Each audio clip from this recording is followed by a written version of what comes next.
Hello and welcome to episode 42 of the Spike Colony podcast.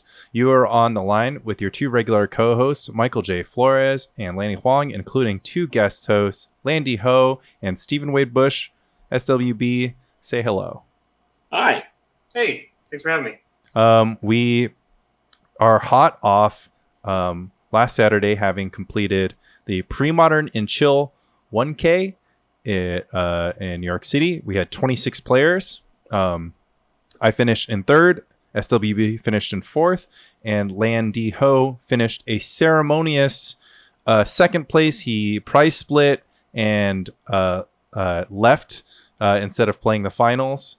So I'm representing Andy. Congrats to Andy Volmer, the winner of the tournament with Landstill. So Andy Volmer played Landstill. He won Parallax Replenish in the hands of Landy Ho. I was playing Grotog.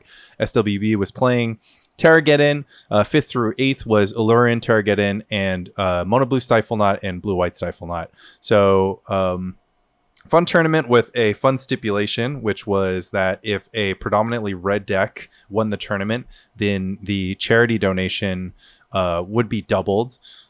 So haters of charity showed up in full force, especially all y'all three, especially first place Andy Volmer, who had 4 blasts and 3 chill.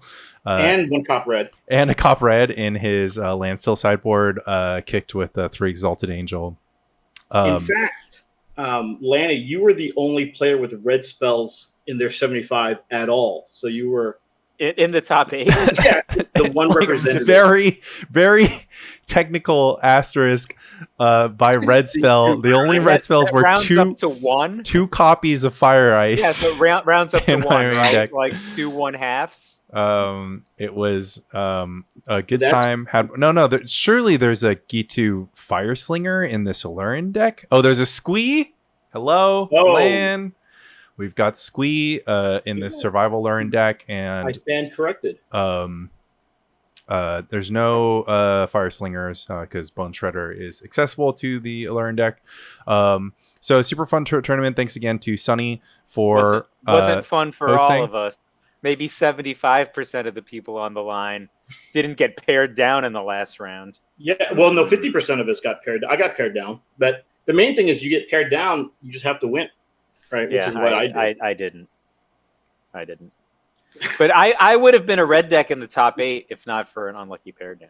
Well, Yeah, Michael J played Goblins. So we were saying before, Lan believes that Goblins has a target on its back. This is somewhat corroborated by newly released data on the last 6 weeks or 6 sets of 2 weeks, so 12 weeks of Magic Online leagues in which Goblins had something like a 5-point-X metagame share and was put up 0 6-0 or 5-1 finishes, which is a top finish in the online scene.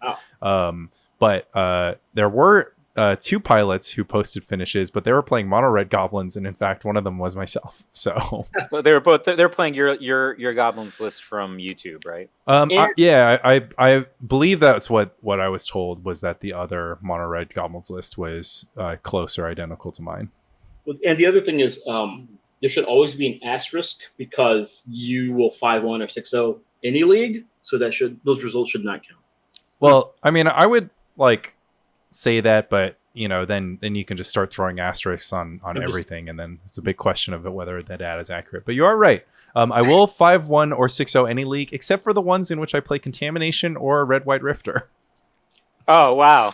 So there's a deck that I didn't play. Actually, I'm super 4-2-y. I 4-2'd with Landy Hoth. I 4-2 with Red Green Oath. I 4-2'd with Storm. I'm like a 4-2 man. I'm a 60% guy. Alpine Grizzly. Yeah.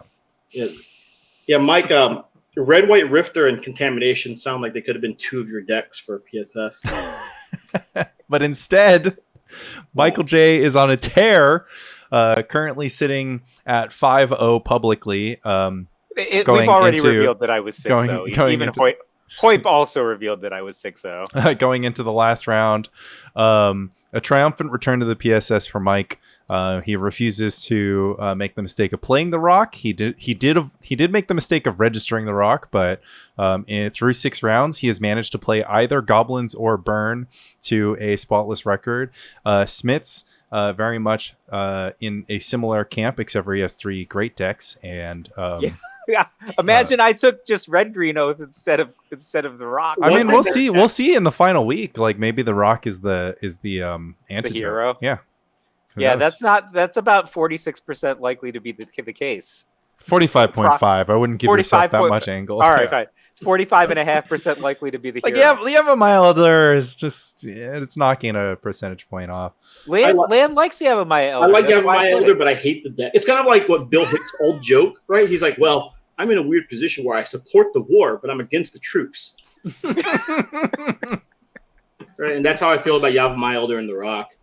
You're the one who is just like Yava Milder is good. Yeah, it is good, but the Rock is heinous, right? So, one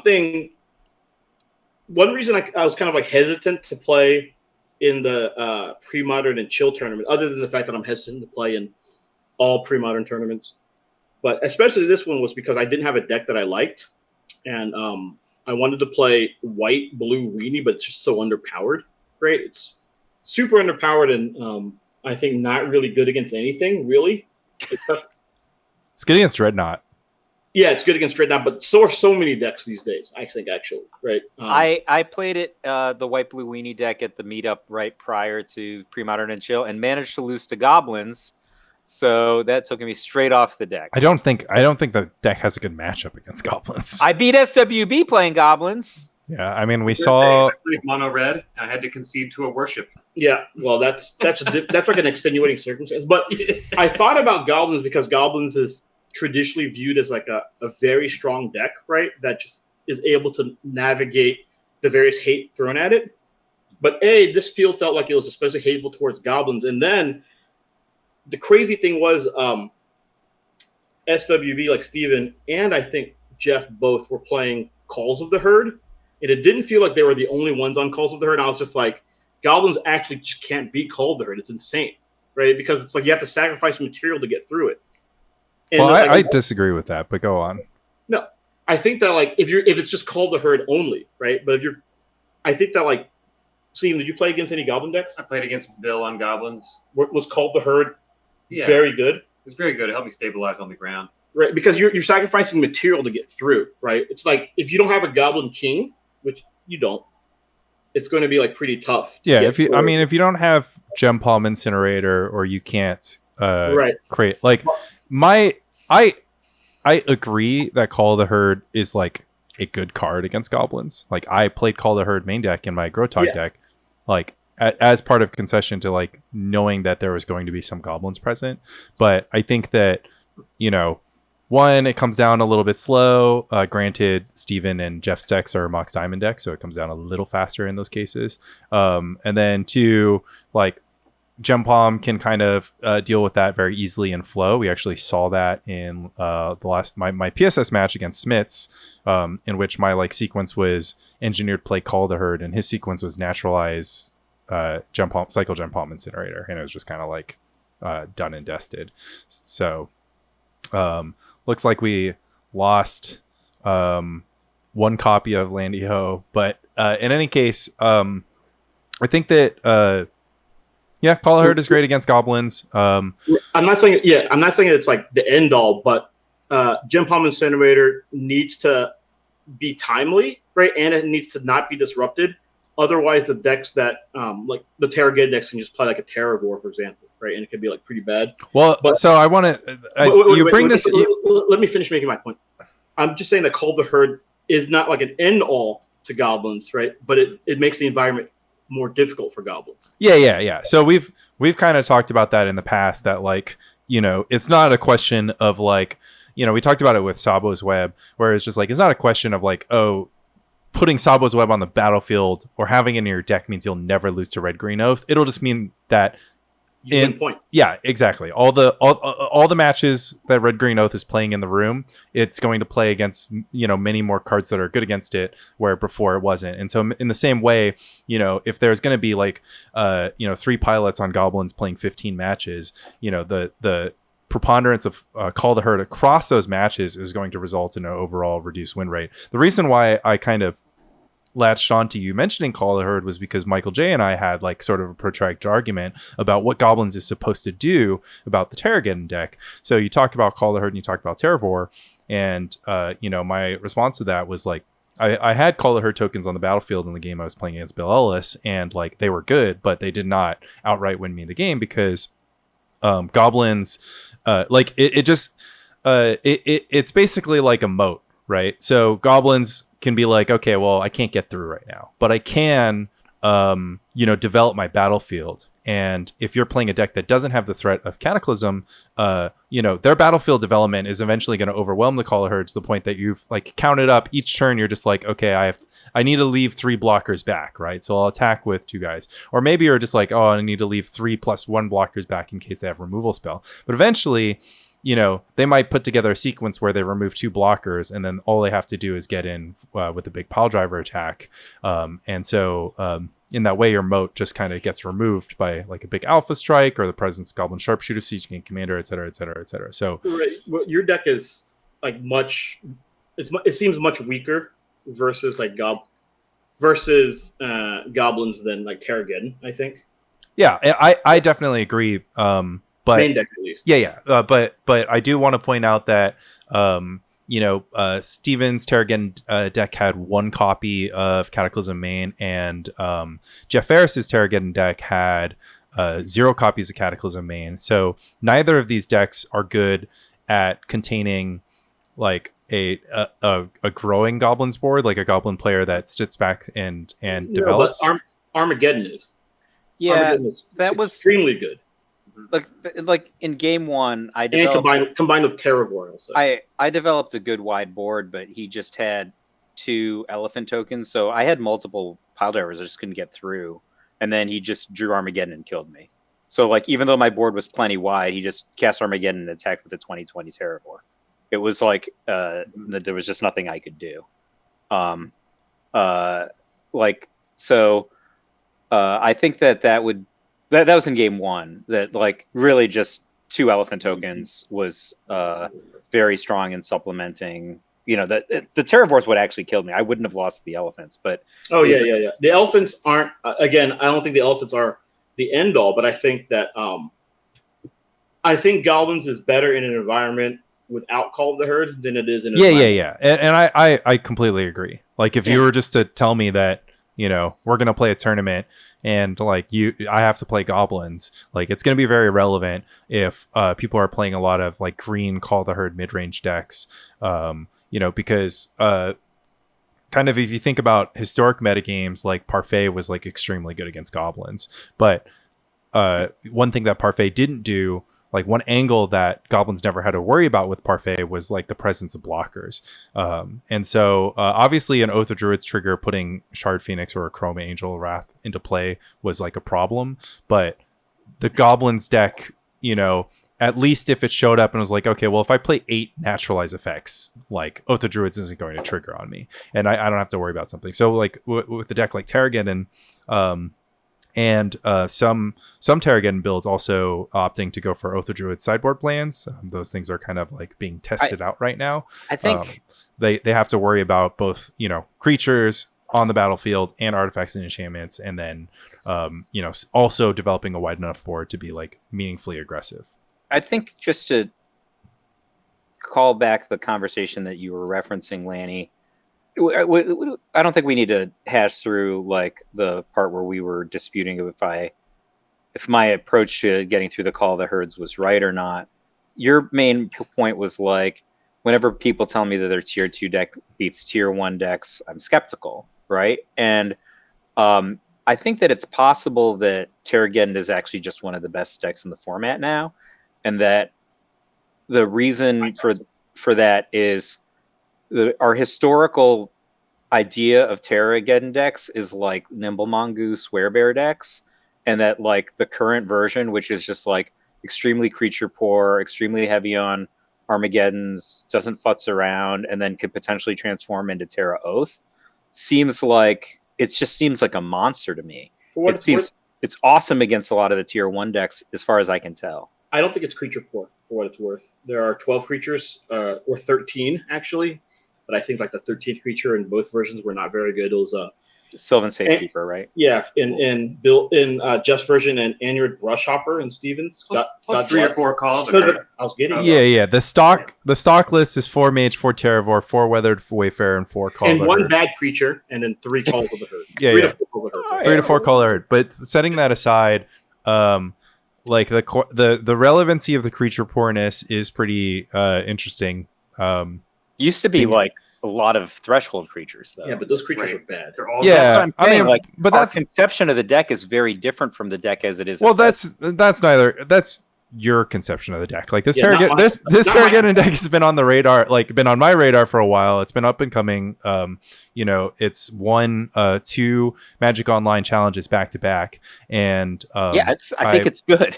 I also played this at the last Manhattan meetup, and it didn't drop a match. Yeah. Very strong. And it had the Oath sideboard pivot, and decided not to bring it for the chill event because I didn't think I really wanted it against either red deck. And I thought there might be a lot of that in the room, and I thought I'd rather just... You don't think the Oath sideboard pivot's awesome against Goblins? It kind of feels bad when they have the naturalize. Like in testing, I did a little bit of testing with Andy the other weekend, and we felt that we'd rather just have creatures to put in the way of Lackey early on and not risk getting blown out, the Oath getting naturalized. So you wanted to keep in copies of Weathered Wayfarer as insurance against Goblin Lackey instead of having Oath of Druids. Yes, in fact, in both games against Bill was on the play, had Lackey, and I had Land, Mox, Wayfarer, Go. Somehow it happened out in both games. And in both games, Bill followed up with a Fanatic. We traded all 4 1/1s off the board, and then we started a new game, basically. But you started a new game with you with a Mox. Yeah, but you were down a card though. Except, but also I was on the draw, so it all worked out. Well, you're on the Mox play, as we call it in the biz. But so having Wayfarer just as a Lackey speed bump felt good. I would initially think Oath is very strong, but when Goblins can just remove it and then run over you uncontested, it feels pretty bad. And Oath is not good against the other red deck. Right. That's quite poor against the other red deck. Yes. Yeah, so I just left the Oath Burn, home. not big red, in case anyone was wondering. I did like the Sphere of Resistance in the sideboard at the meetup, and I went up another one because I thought it would be good against Lanny, and I thought it'd be good against anyone on 12/12, in addition to being good against Burn. Yeah, so that's another thing that we have to consider with regard to the metagame. Not only do Goblins have a target on their back, but Lanny has a target on his back. It also makes Rorik's cost 7. I mean, the target in my back amounted to like 1 main deck card different for Lan, and then he drew it, and then I but lost. it wasn't against you specifically. It was against Meddling Mage. Right. The fact that you happen to be a purveyor of Meddling Mages, so fair enough. But I think Lan probably would have won the Premodern and Chill tournament. But for those who don't know, he was trying to concede his way out of the tournament, starting in the top 8. No one would take him up on it. In particular, SWB refused draws, so then he was forced. He refused to split. Yeah. In but which is the hindsight, same thing. What I should have said was, I'm down to split cash, but we have to play. I'll split if Land still wins because I don't want to play against Land still. Okay. Instead, I played against Land still, and despite everything bad that's been said about Land still on this podcast, I just got totally bodied. Yeah. He bodied everyone. No, he didn't body me. We drew. No, he could have played him in the finals. Yeah, he bodied you because his position says first place on this. He in fact played to his only out, which was instead of win the match, accept both the belt and the prize split from you, which was massive equity from him, and for you for $1, right? Just so that way he had to buy. Right. That would have been savage. I actually think that's like against the rules. It's not against the rules. You can. All right, you can do any split. Yeah. Plus, this is like pre-modern. It's the Wild West. Not a sanctioned event. Yeah. Right.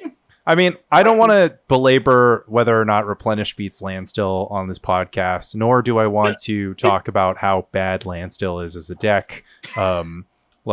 These are like I'm just going to continue in my trend of like not changing my mind about any of these things. Red Green Oath is like a heavily underrepresented deck. You are on your way to becoming Michael J. Flores. I am, but I speak with reason, and so he also thinks he speaks with reason. This is like FYI.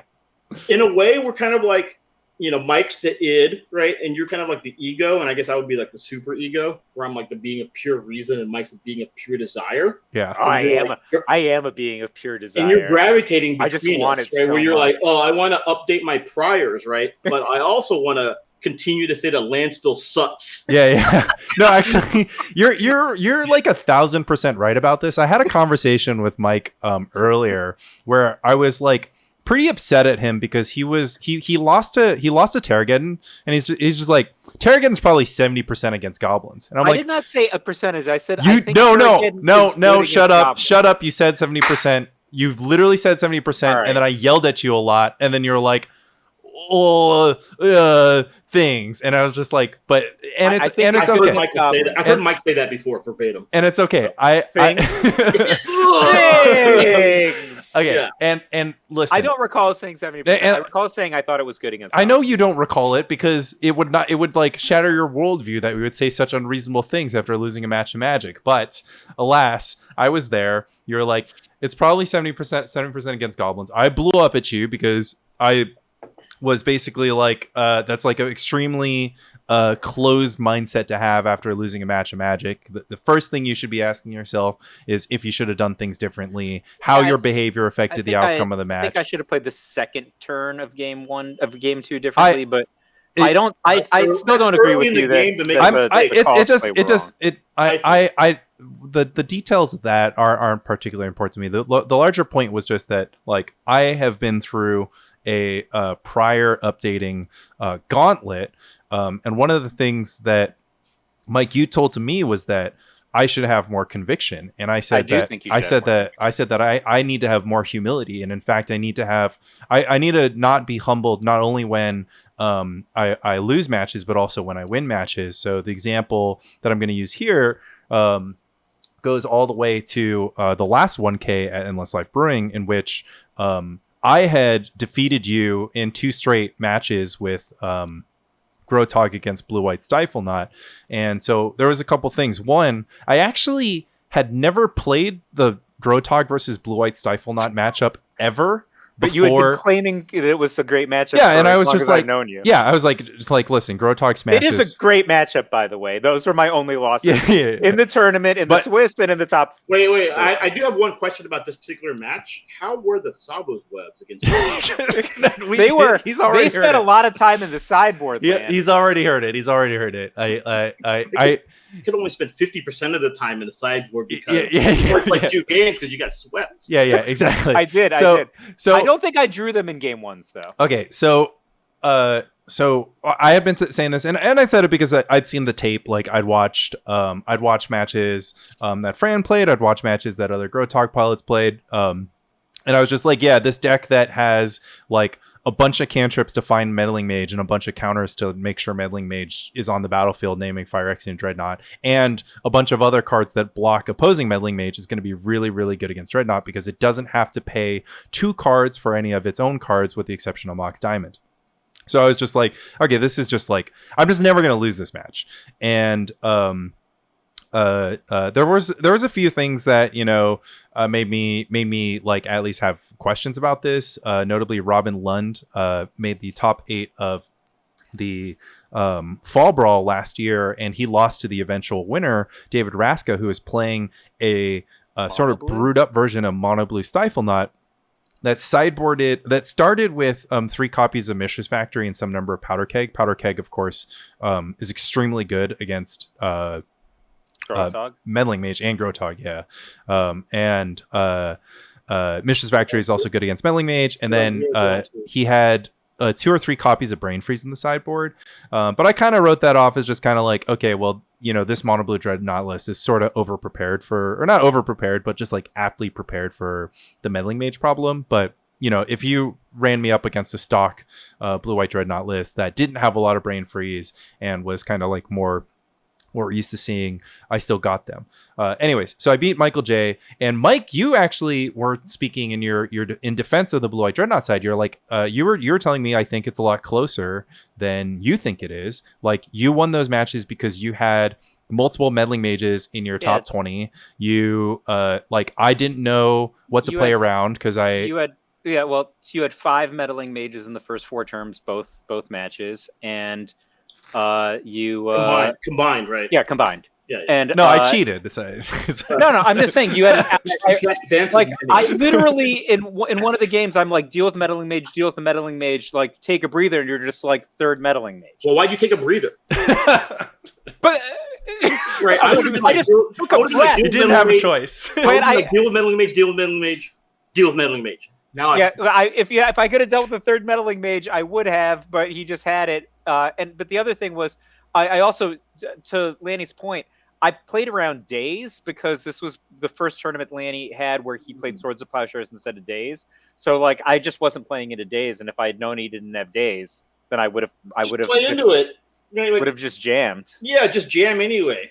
Okay, so regardless, I was just like, that's a terrible advice if you think they have days. I was just like, Mike, that's ridiculous. Like, that's copium. I was just like, you're just saying that because you lost. And I was like, my draws weren't that good. We could run it. We could run it 10 more times. I'm just gonna win. No, I think it's a good matchup for growth. No, and I'm talking about how I could have taken this moment to learn.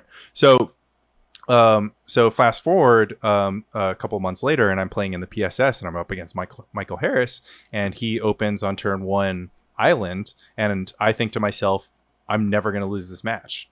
Like, I couldn't believe that I somehow conned him into banning Landyhoth and picking, like, banning Landyhoth was already a coup because I think, Lan, you would agree with me that Landyhoth is going to be behind Full English Breakfast. I think game 1 it's behind, but I like my position games 2 and 3. Yeah. I mean, I probably have bad sideboard. Like, I probably don't have good sideboard cards for that matchup. But anyways, I didn't feel confident. I was like, what's going to happen is he's going to ban Grotog because Grotog's good against both Stifle Knot and Full English Breakfast. He knows that I'm banning Burn, and he knows that Grotog is good against his 2 remaining decks. But instead, he banned Landyhoth, and I was just like, okay, slam dunk. And then we play this match, and like, obviously Mike Harris got lucky in like a couple spots where, like, he drew the right card at the right time. His game 1 draw was like Gush double foil, good double foil extra vision charm protection. So he had like, something like triple protection for Dreadnought. He had 3 vision charms in game 1, but he had 2 foils. I remember vividly that he foiled a removal spell. I cast another one on his upkeep, and he has 1 island face up and 2 cards face down in his hand. And then he takes a deep exhale and he's like, foil that. But anyway. You also didn't have to play the Kyrian Dryad. I understand. So like, if you didn't play the Kyrian Dryad, he would have never gone for it. I mean, you don't know that as a fact. Okay. And regardless, the like with the known information, like, one, like, I actually do want to unpack this because this is kind of like a poker situation where it's just kind of like it's on your turn 2 against blue white Stifle Knot, and you have if you cast Korean Dryad and it resolves, you're gonna win the game, in 3 turns. And if you don't cast it and you pass, then they might pass back, and then you're waiting, but also they're drawing towards an extra layer of protection every turn, and like you're not developing a clock. Like, putting a clock down is like super good, especially because my deck contains Swords to Plowshare, so I don't have to fight the battle the turn the Dreadnought's played. You had 2 disenchants on the sideboard, right? 3 disenchant sideboard. Okay, so this is game 1 though. Yeah. Okay, so it's just 4. So you have 2 plows or 3 plows in this version? In the version that I'm bringing to the PSS, I have 3 Swords to Plowshare's main deck. You have 1 on the sideboard. Yeah, 1 on the sideboard. Yeah. So, anyways, I think that it's correct to put Korean Dry on the battlefield. One, because there's no indication that the blue-white player is going to combo, and then two, if they are forced to combo, and I have triple coverage after they combo, and then after I exhaust my triple coverage, I have like a 7/7 Korean Dryad. Like, I'm going to win the game. Like, the only reason I lost was because the same way you lose to every Dreadnought matchup is when they have as much protection. But anyways, going into game 2, like, this is neither here nor there. I would be willing to lose game 1 every single time to Blue-White Dreadnought and still play against Blue-White Dreadnought, because that's how confident I am that I'm never going to lose a sideboard game. Now, obviously, I can get unlucky in sideboard games, but like going into sideboard with 3 Disenchant, added to my arsenal. Plowshares. Yeah, three Disenchant and fourth Plowshares added to my arsenal. It just becomes, basically impossible that a Dreadnought's going to stick. And I know, it just so happens that my Dreadnought opponents don't have Brain Freeze in the PSS. So, anyways, the problem was I had never experienced a losing post sideboard match against Dreadnought, so it just never occurred to me that I should just have Call the Herd in my deck. And that's kind of something that came from like a mistake that I didn't see, due to my conviction that I fully understood that not only did I think that I understood every angle of the matchup, but just also that I would never lose. And with a little bit of humility and a little bit of openness to it's like, if I don't go into sideboarding thinking that I'm just never going to lose game 2, then like maybe I just like take a look at these cards that I put in my sideboard and be like, oh, these kind of belong in the deck because they're going to be good. Yeah, I mean, 100% is like even in poker, right? Like, do you know what the most lopsided all in hands are in poker? Like the worst matchup, it's kings versus king 2, right? And kings are only like 91%. So you think this is a little more than 10-1. It's pretty good, but 9% is non-trivial, right? Like, if you walk down the street and you're like, there's a 9% chance I get struck by lightning. You're like, yeah. Right? You don't go out of the house 2 weeks in a row. Right. So, but that's exactly what I'm saying. It was just like, I kind of just didn't, I just left it. I just left it in the sideboard, right? I just like left Call the Herd in the sideboard. I was just like, I don't need this card. In fact, I was boarding out Korean Dryad because I was just like, my resistance. He betrayed you in game 1. Oh wow! Oh yeah, and then like you're going down in like threat density. Yeah, exactly. Because I just like hadn't experienced a game where, effectively, I hadn't experienced a game where the Blue-White Dreadnought deck, which has like a lot of air, right? It has 4 Dreadnoughts and 8 enablers, like, where they were able to line up all of their answers against my threats. Because you only need to get 1 through, and I have like a little bit more velocity. I have 12 cantrips instead of 8. So I find Gushes, and then once I find Gushes, I get through my deck. So normally the template for winning was always maybe we fight some battles, but eventually I stick a threat and then I win the game. And so it just didn't occur to me that like if I play Call the Herd in my deck, like I get twice as many shots at sticking a threat, because I was just like, I just don't need it. I didn't think that I needed it. And Korean Dryad is faster than Call the Herd. And if I'm going to stick something, a 2/2, 5/5, 8/8 is better than just a 3/3. Yeah. It is kind of like counterintuitive the way you're thinking to me, is because like, and maybe this is the boomer in me, but the idea is that most sideboarded games, they slow down, right? They become more about value for the most part. And so I tend to try to reduce air and increase like threat density, because most of the times your opponents are going to be sideboarding in answers, unless you're playing like, a deck like Burn or Goblins, which is like mono threats in the first game. And you basically have to like account for answers that you can't otherwise beat in the post sideboard games. Yeah. I mean, I kind of I didn't necessarily use like this, what's more important in tempo or value, as a guiding principle. It was mostly just like, yeah. I was like, I was like, I need to board in a bunch of answers, and the structure of the Dreadnought deck is just that like answer, like if you have an answer, it's just like better than a threat, because their threat is better than your threat. Right. But I kind of just missed that I could just play Caller instead of Triad. One thing I wanted to note is that just before we all forgot about it, is that with Goblins, I think, becoming like weaker, this is for I guess for you and Mike, and for Cam, I think that Elves actually become stronger, right? Yeah, so one of the things that I think is worth mentioning, that this is a good example of a thing where Lanny would not reevaluate his position, is that like Elves has been a statistical overperformer both in all of the large European tournaments and in the online tournaments. But whereas Goblins has been an underperformer. Recently, Elves have been good. Yeah, for like the last 2 months, it's been like Lanny, am I wrong? It's like a 2x. It's a win expectation. Yeah. So we've seen a little bit of metagame analysis come out of the Spanish nationals and the there's like 3 large tournaments that they analyzed. Yeah. Yes. It was in Phil's analysis. Yeah. But my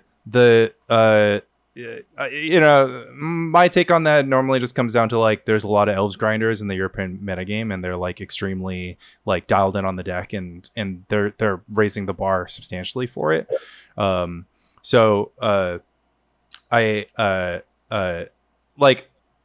don't know. It's like hard.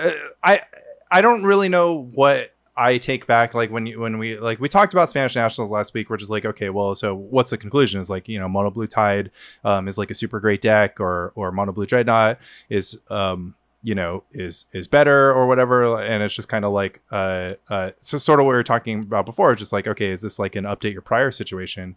And like I think that it could just be information cascades.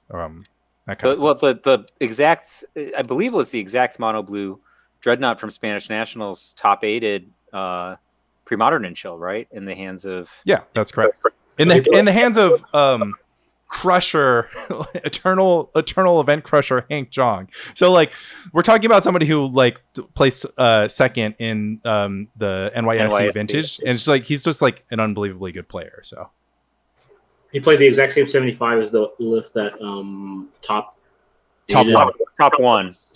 The lack of brain freeze was kind of big against Landstill there, though. Oh, I thought Replenish won Spanish Nationals. No. No. It got second place. Or I mean, they put a bunch of copies. Let me just pull it up. Yeah, I thought like Goblins got fourth, and I thought Replenish won, and I thought there were like 2 other Goblins in the top 16. The big story was 2 Tide controls. To me, that was the thing that was interesting. Is it because you thought about how you cheated Steven on Tide control?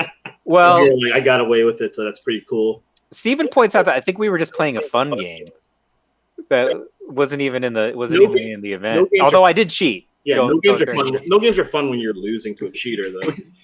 Go back and forth about the stack interaction and then Mike, like, if I remember right, Mike requested someone go buy a Bible. Right? And he was like, "I will swear on this." Yes. Yeah, so we had to go and get someone from like TaskRabbit, or like, right. All right, Spanish Nationals. As a quick refresher, first place Stifle Not, second place Survival. I believe this was like a Survival. Oh yeah, it was the black-green Survival Madness list with a Singleton Tortured Existence, Tide Control, Goblins, Parallax, Replenish, Elves, Stifle Not, and Tide Control again. So, yeah. We've said on this podcast that Elves beats all the same decks that Goblins does, and then it loses to Goblins. So, Lan, you mentioned earlier that you think that Goblins has a target on its back. Do you think there are any cards that target Goblins effectively and don't target Elves, thus justifying exploitatively playing Elves instead of Goblins at your next big pre-modern event?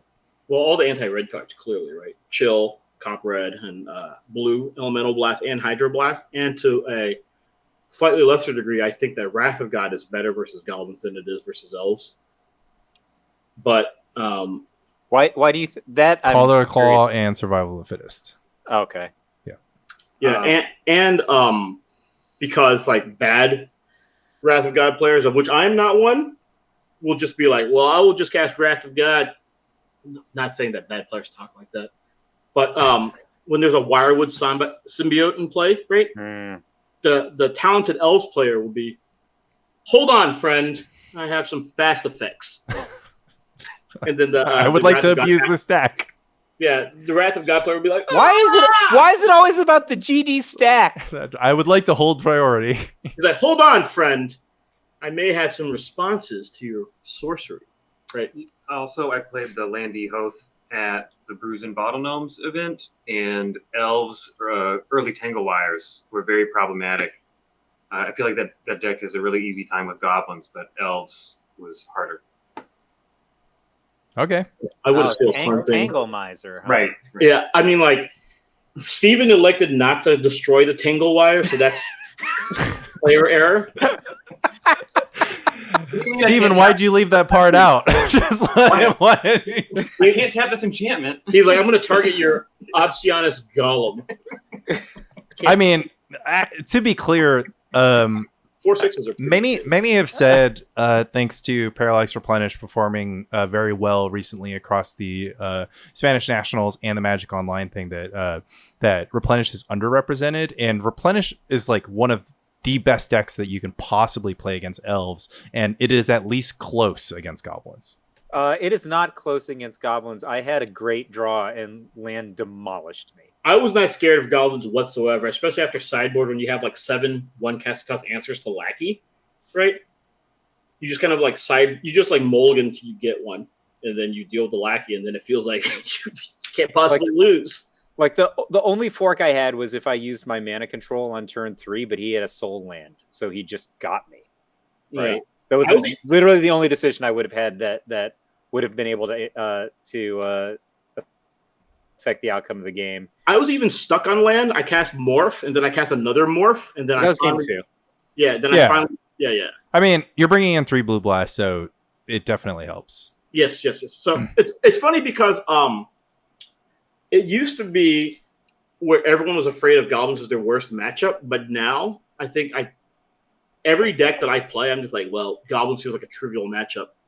Cam, I know, plays Enchantress and thinks he can basically never beat Goblins, right? But I just think he always beats the other red deck. Yeah. But it's weird that But I think that Goblins right now, like it has a hard time with Rock, or does it beat Rock easily? I mean, Goblins? Who cares? That's like a true 50-50 matchup. You're just like describing like something that's never going to be occurring at table 4 past round 2. You're just like, maybe in the 8-man tournaments that Mike plays. Yeah. Just like all of us play in those same 8-man tournaments. Yeah, but we're not at table 4, Mike.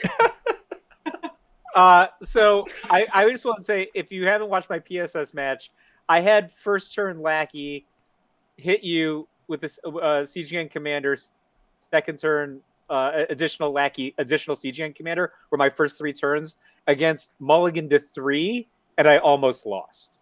Mulligan to 3 was just like 2 lands, Wall of Roots, Engineered Plague. Those 4 cards. You just named 4 cards, Mike. So after his draw step, After his draw step. So even though presumptively he kept 2 lands in Engineered Plague. He kept 2 lands in Engineered Plague. And even more so begs the question: is he just mulliganing to Engineered Plague? Yes, he was. And which begs the next question: how many copies of Engineered Plague does Michael Phillips have in his sideboard? 3. He has 3. Like, don't you love mulliganing to a card that's 3 copies in your deck? Hey, I've got my Bazaar of Baghdad deck in Vintage. How many Bazaars are you playing? 3, and my strategy is to have one in my opening hand. The optimal offensive draw with Goblins, generally speaking, is Lackey into Siege Gang Commander, and I got it. And in fact, had a second Lackey for his Wall of Roots and a second Siege Gang Commander, and I almost lost. I mean, do you have a litany of ways to destroy the card Engineered Plague in your I had 2 naturalizes in my hand. So you just didn't have green source? I didn't have green, yeah. Oh, okay. Well, but I mean, I just won with the 2/2s. So you board into 6 enchantment hate. Smiths boards into 6 enchantment hate as well. So both of you are good with six answers. 6 answers for up to 4 copies of Engineered Plague, and yet And it's never also- 4. And also deeds. Right? You can potentially catch a deed. Yeah. It's not bad. I mean, it is like if they didn't have deed, you would still play a bunch. The fact that they had deed makes you feel pretty good about playing a bunch. I played against the Contamination Lock deck at Premodern and Chill, and he won game 1. I was shocked because I thought that deck sucked, and Its only good matchup is Goblins. he locked me and contagion all my creatures. But then in games 2 and 3, I did all the bag of tricks. He played Engineered Plague when I didn't have a Goblin in play because I sided all my one toughness Goblins except for Lackey. So he just played it, and I just got it for free with Naturalize. And then the other pivotal play was he cast the Sick as Hell Dreams, discarding only 1 to kill all my two toughness Goblins, and then I disenchanted his Engineered Plague in response, which just resulted in him discarding his hand and me not losing any Goblins. Yeah, So I mean the Contamination deck. Non-familiarity. Yeah. The Contamination deck remains like one of the weirdest decks to pilot for anybody who like doesn't just play the deck. And like, you know, Alvaro built that deck from the ground up. So every single time he like added or subtracted a card, you know, it was for a reason. But then you just like net deck it, and then you're just like, I don't understand why these numbers are the way they are. Like, I don't understand. Like, one of the things is like, I don't understand what I'm doing with this Tainted Pact card. Like, am I supposed to just use it as a horrible demonic consultation, or am I supposed to just get it for value? So these are like value. You have to hope you don't hit a second swamp. Yeah. Well, no, I mean, it's like you'll be in a situation where you'll be like Tainted Pact, and you're like, I really need Nether Spirit, but I did find like, I don't know, Mistress Factory. Right, and you're just like, do I exile? Oh my god, Lance's gonna be his pants. He's literally about to explode. He's like, do I exile this Mistress Factory, or am I worried that I'm gonna like? I really need nothing. I really need $1 million. Oh, right. What did I find? A 25-cent. Yeah, I found the coupon for Arby's. Right? You're like, but it's BOGO, so I have to spend money to make money. I don't know. I mean, I really, you know, I have respect for Alvaro. He kind of has his approach that works. He was discussing the Mono Blue Dreadnought list, and actually, this is one of my very first questions in Premodern. Was I looked at the Mono Blue Dreadnought list, and I was just like, what happens if you don't draw Phyrexian Dreadnought? and they were just like, well, you just play 1,000 cantrips, so you draw. And I was just like, but what if like, have you ever on the play you could boomerang their land? Yeah. I was like, but what happened? Like, what happens if you like? Do you just mulligan to it? And so, everyone gave me different answers, right? And then, flash forward, it's 2 years later now. Rich Say asked the exact same question. He's like, what do you do with this Mono Blue Dreadnought deck if you don't draw Dreadnought? And Alvaro chimes in. He's like, you're not mulliganing to Dreadnought. And then Rich is just like, you're supposed to mulligan to Dreadnought. And Alvaro is like, yes, you're supposed to mulligan to Dreadnought. And I'm convinced that only Alvaro mulligans to Dreadnought. Like, I actually don't know if even Metelsky or Sven Lutz or the other like Mono Blue Dreadnought Cabal players like mulligan to Dreadnought in game 1. Lan, I've seen you play Mono Blue Dreadnought. Did you mulligan to Dreadnought? What are you doing if you're not mulliganing to Dreadnought? Unless like some matchup I can like maybe construct a situation. Nobody talks about this. But it's intuitive. It should be obvious. It's not obvious. Like against you, for example, right? I mulligan until in game 3 of our matchup. I mulligan. Just multi Exalted Angel. Yeah, but I wasn't looking for Exalted Angel specifically, but I was looking for a hand that did something, right? Because I couldn't win with an only reactive hand because you had anti-reactive cards. Yeah, you can't just wait until you can't just mulligan to a hand that waits to cast Parallax Wave. Yeah, I think like my first hand was something like it was like 4 lands, Plow, Seal of Cleansing, Wave, and I was like, this hand doesn't do anything though, right? So I had to like think about it, right? I had a hand today, or I had a hand against Smits. So Smits is on Goblins. My hand was Island, Cephalid, Coliseum, Portent, Sleight of Hand, Quirion Dryad, X. So you couldn't cast the Quirion Dryad? I could not. I was on the play. Yes, that's right. I don't know if you can mulligan that though. That's sounds kind of awful and kind of you can't mulligan it anyway. What do you think, Lane? So it's Island, Cephalid, Quirion Dryad. What else? What are Two cantrips. Portent, Sleight of Hand, X. Maybe another cantrip. So maybe 2 to 3 cantrips, Korean Dryad, and 3 blue sources. You're on the play or the draw? On the play against goblins. And I knew I was playing against goblins. I mean, and if I was playing against Dreadnought, obviously I'd just keep it. So I'm only worried about goblins. And this is game 1? Yep, game 1. Well, it's not like you're... I don't think game 1 you're great against goblins anyway, right? So does that mean I try to get a great 7 or a great 6 or try to draw, like, try to hope the top 5 delivers? Yeah, I'll just YOLO it. YOLO! Right, because, like, game 1, right, your meddling mages are, like, pretty medium or bad, right? And then you only have 3 plows. I guess, like, your fires are pretty good, actually. But none of those are cards that he named for in his hand. No, that's what I...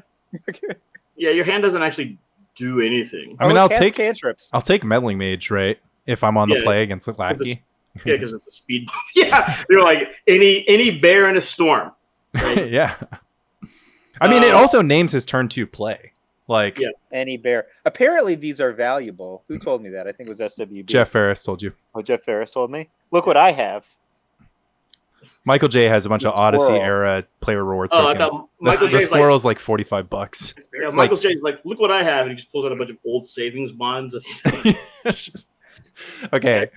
Yeah, I guess, like, do you like, I don't know. It's like interesting to me, I guess, because I think that most players would just like look at a mono blue dreadnought hand that's just like stifle portent. Yeah, I mulled to 5 to find out the answer for lackey. And then he didn't have lackey, I think. So he Mountain Mog fanatic. he leveled your ass. Yeah. But do you guys mulligan to lackey in sideboarded games with goblins? Do you mold a lackey in pre-board games? No, but in anti-goblin games, I usually mold to answer to lackey, so it doesn't really matter if you. Yeah, so I think that mulliganing to lackey in sideboarded games is like pretty foolish because of what Lan said. People always just like they tend to only keep hands that can deal with lackey. Well, the same could be said for Phyrexian Dreadnought. No, but going down in material with goblins is just really bad. Because it just cracks your hand. Yeah, and you're also playing value-oriented games after sideboard anyway. So losing material to goblins deck, right after sideboarding. Like the game, like a lackey game is predicated on velocity, and I think that post-sideboard games are less predicated on that. Yeah, they're all about what Lanny just said, which is like speed bumps, like any port in a storm. And then the thing is, like, I got stopped by an Olarade, right? Like that just makes it so my hand isn't busted anymore. But also the problem is, like, after post sideboard games with goblins, you're just like drawing like naturalizes and garbage like that sometimes. Yeah, so you just have to have a good 7. I mean, I feel that, but it's like, I don't know, it's interesting, right? Like, I'm just saying, like, do you multi-lackey in game 1s? I mean, you know that I probably mulligan too little. In general, I would probably mulligan more. Like, I think one of the problems with a lot of goblins players is game 1 they'll keep like no 1-drop pile driver like the matron hands, and you're just like, oh, these have lands and spells. But then if you think about it, what are you doing? You're attacking for 1 on turn 3, right? And then you get a 2 for 1. Yeah. Then your opponent kills you. Yeah. Like, and you on turn 4, you're like, finally, I can get in for 4, right? They're like 12/12 Terravor attack. Yeah. You're like, where's all my land? I would be like Warpath Ghoul, just block, right? Block your fucking your pile driver, and you're like, we'll take 1, friend. Yeah, I mean, actually, the biggest observation that came, I played like a bunch of Burn versus Goblins in order to like vindicate my viewpoint on Burn versus Goblins, and the biggest observation I made about the matchup was just that like Goblins are just like not very consistent. Like I played 4 matches, all 3 game sets, and I mulliganed like 3 times, like a multi 5 and a multi 6 in those 4 matches. And the Goblins player, you know, maybe they're mulliganing incorrectly or whatever, but the Goblins player was like averaging like a mulligan per 3 game set. So I was like pretty surprised. And then, the hands that they did mulligan, like sometimes like stuff wasn't come together. Now, granted, the Goblins versus Burn matchup isn't like a normal like paradigm. So them knowing that I'm on Burn, maybe they're just mulliganing hands that like couldn't beat Burn. But I did like, I did sort of like make a note in my head that like Goblins just kind of isn't consistent. I also think that that would help explain to some extent the data coming out of the Magic Online leagues that Goblins hasn't put up any X1 or XO results, because maybe it's just like the Rock, like, but good, where it's just like it's a good 4-2 deck, but like in 6 rounds you're Grok. like, Yes. Say again. Sorry. Grok, good Rock. Yeah, Grok. Yeah. Oh man, like, now I love Goblins even more. Maybe it's called Rock. Goblin Rock. Yeah. So maybe it just like is like a really good 4-2 deck, and honestly, like this analysis sort of feels consistent with everything we've been saying, and applies to Burn as well. Whereas like when Burn, prior to this era of Burn greatness that we've been seeing in pre-modern, the sort of textbook result for Aaron Dix was just like, or other good Burn pilots, was like make top 8, lose in the first round of top 8. Or for Aaron Dix, I was actually loses winning in.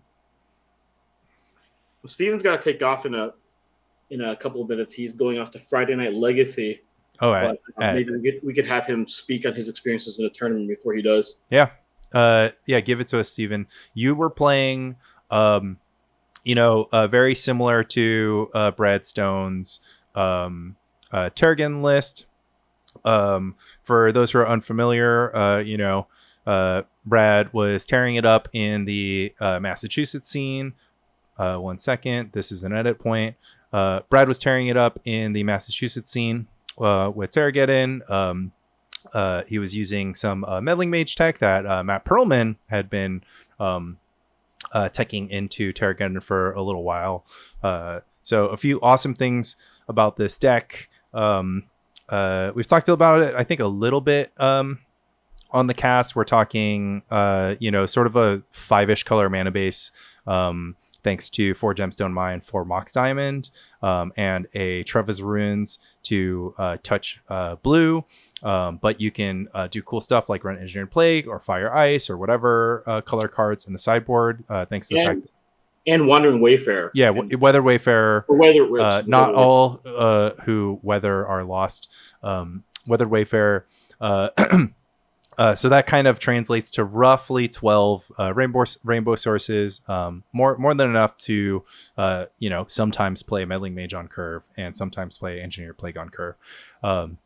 So really cool deck. One of the biggest criticisms I had with the Terrageddon deck was that it was pretty bad against linear combo decks for a while, but thanks to the fact that linear combo decks have kind of taken a step back, and with the addition of both Meddling Mage and Manny, can you explain what you mean by a linear combo deck? Like, what's the difference between a linear and a non-linear combo deck in pre-modern? Yeah, I guess I'm kind of using that term a little too loose, because to me, Replenish is a very linear deck. But when people talk about linear combo decks, they're mostly talking about like Fluctuator, Angry Hermit type decks. Like Full English Breakfast, like is already like a little non-linear, because it kind of can do multiple different things. But like Fluctuator and Angry Hermit are just kind of like super all-in decks, right? Yeah, I can see the Fluctuator. Like, I think about linear decks being decks where all the cards are the same type. So like Goblins is a really linear deck. Yeah, right? But it's not a linear combo deck, right? Yeah. So I would agree that linear combo decks are decks that have like combo decks that have really no other plan. Yeah, like one of the discussions that came up was just kind of like, Replenish. Like I would argue that Replenish is quite linear because you only win with Opalescence. But Replenish has cards that care about what the opponent does, right? So like the classic linear combo deck is just kind of like, all I'm doing is comboing, and I don't really care what you do unless it stops my combo. Whereas like Replenish is just kind of like, I can tide combo, like I can remove your lands, but that's neither here nor there.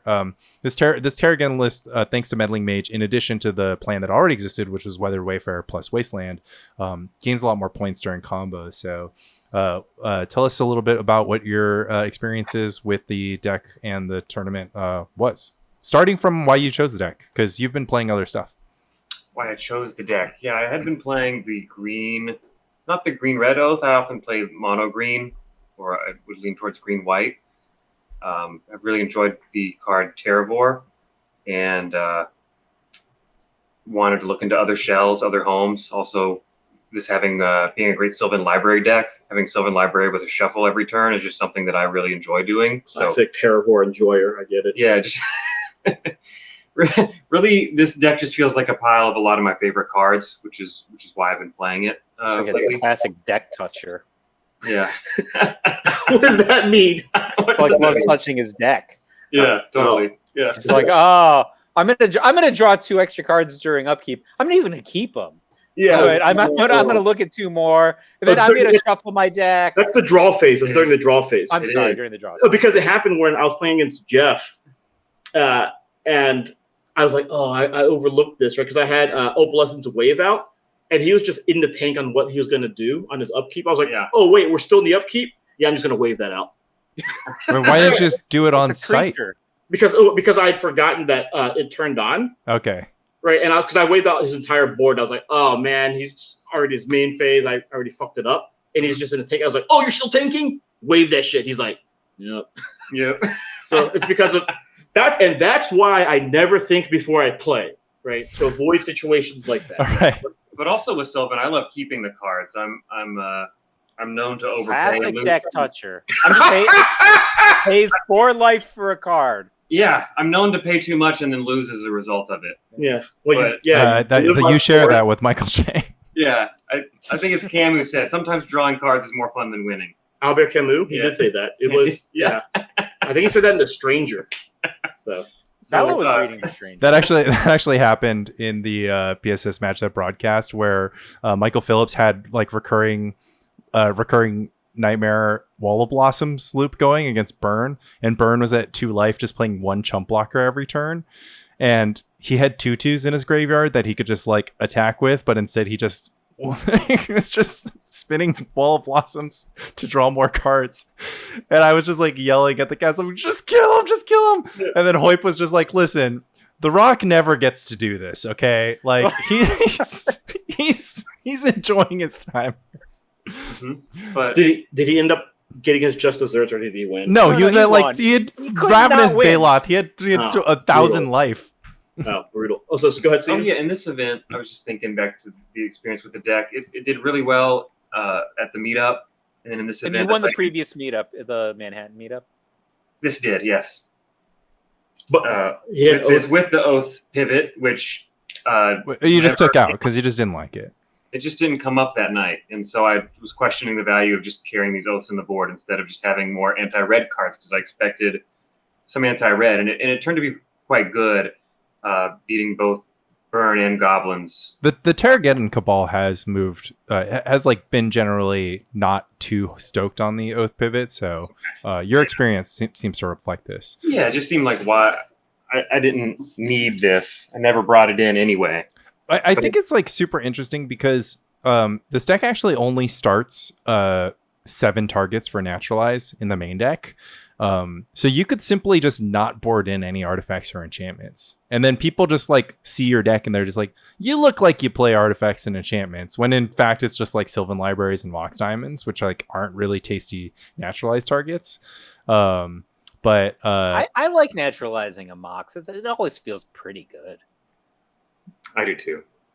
I like it. It's nice. It's like a fuzzy socks in wintertime. You know what I like to do is Mox Diamond Wayfarer go on the play. Oh, and classic deck toucher. You'd love that, wouldn't you? Your opponent can't even play a land. Might as well be a land tax deck toucher like Lanny. All right, how'd your tournament go? Tournament went well. It was Stasis in round 1. Oh, you played against Stasis, the guy I played against in round 5. All 3 of you played against Stasis, I Michael played J, against Lan, Stasis and also. SWB. It was one thing was interesting was I didn't realize, because I was like, oh, this is gonna be such a nightmare matchup for me. But I didn't realize that obviously once you assemble Opalescence Wave, right, you're immune to Stasis because it just has functional vigilance. Right. So I mean, you also could don't. also just wave the yeah, Stasis. they also don't have stasis. Of course, you just let them have it, right? Because it's not stopping you. It never got there. Yeah. Right. Because like I cited in more enchantment destruction and he was just like trying to get me with just like fast vices. So I was just like trying to discard stuff with like frantic search and so on. And once I got under like 5 cards, it was pretty tough for him. Well, his list was just a little bit untuned because it still had Howling Mine, which is quite bad in Stasis. I didn't see Howling Mine. Yeah, I saw some Howling Mines hit the battlefield. I think I don't know if he had. I don't think he had. Did he have Mana Short? Yes, he did. So one thing that was interesting was I Worms chanted, and then he Mana Shorted me in response, and then I frantic searched in response to like get down under, because I think I had like 6 in hand and he had 2 vices out. Yeah. So then I was able to like dump everything, but I couldn't cast anything. But once I got under 4 with no other threats, I felt like I was fine. Mana Short is such a great card. It's like similar to like the Worms Chant or Abeyance counterplay against a Dreadnought. Like it's so good. And his Mana Short was beta for what it's worth. All right. All right. I guess it's worth for what it's worth, like $500. The deck had a lot of beautiful 4 and black border cards too. He is an old school aficionado, right? And he's a pre-modern tourist, right? So he's just like showing up with his like fancy cards, right? Well, here we are just replaying things, buying cards from the list with the Planeswalker symbol in the corner, right? Or like full border art cards because that's all we can afford. And then sometimes finding our $45 player rewards squirrel tokens in our bulk box. I didn't know that they were valuable until somebody told me, and I'm like, I just have a box of those. Put it in the pile next to my other riches, says Michael J. Flores. I did. I put a picture of it in Premodern for Non-Idiots, right. aka. So how does Terrageddon play against Stasis? I feel like that's a nightmare. Well, with the Terrageddon deck, you just make a turn 1 Meddling Mage on Chain of Vapor. That's true. That's a good point. Go on. And then that's it. Kind of it. This is how game 3 went. I made a turn 1 Mage on Chain of Vapor and attacks 10 times. They can't do anything? They couldn't even cast like a Stasis to slow you down. What if they get Stasis Tainted Citadel or whatever it's called? Tarnished Citadel. Well, or 4 Wasteland Weather Wafer. Good to hold up a Wasteland. Yeah. Hold up a Wasteland and then sandbag a port. And it's Forsaken City, right? Right. There was a time where he was down to just 1 island, and I had a port I'd been sandbagging, so I was able to tap it. Oh man, that's savage! And that was a game where there was not a Meddling Mage on Chain of Vapor, but Chain of Vapor just wasn't in hand, so it got away with it, and it won the game. I didn't have enough cards to side out, so I had to leave a Sabo's Web in because it's better than bringing in like an Exalted Angel versus freaking Stasis. And when I cast it, he like gave it a long, hard read. He was just like, "This doesn't do anything, right?" Wait, he was like, "Was it Forsaken Cities at the card?" Right? Yeah. He was just like, he was, "Wait a minute." I was like, "It doesn't do anything. Don't worry." Right? I didn't want to like make him. You don't want to angle him, yeah. Yeah, I was just like, I was like, it's in there because I didn't have enough to side out. But he did try to angle me after game 1, saying like, "Looked like you had a lot of dead cards there, like those Wastelands."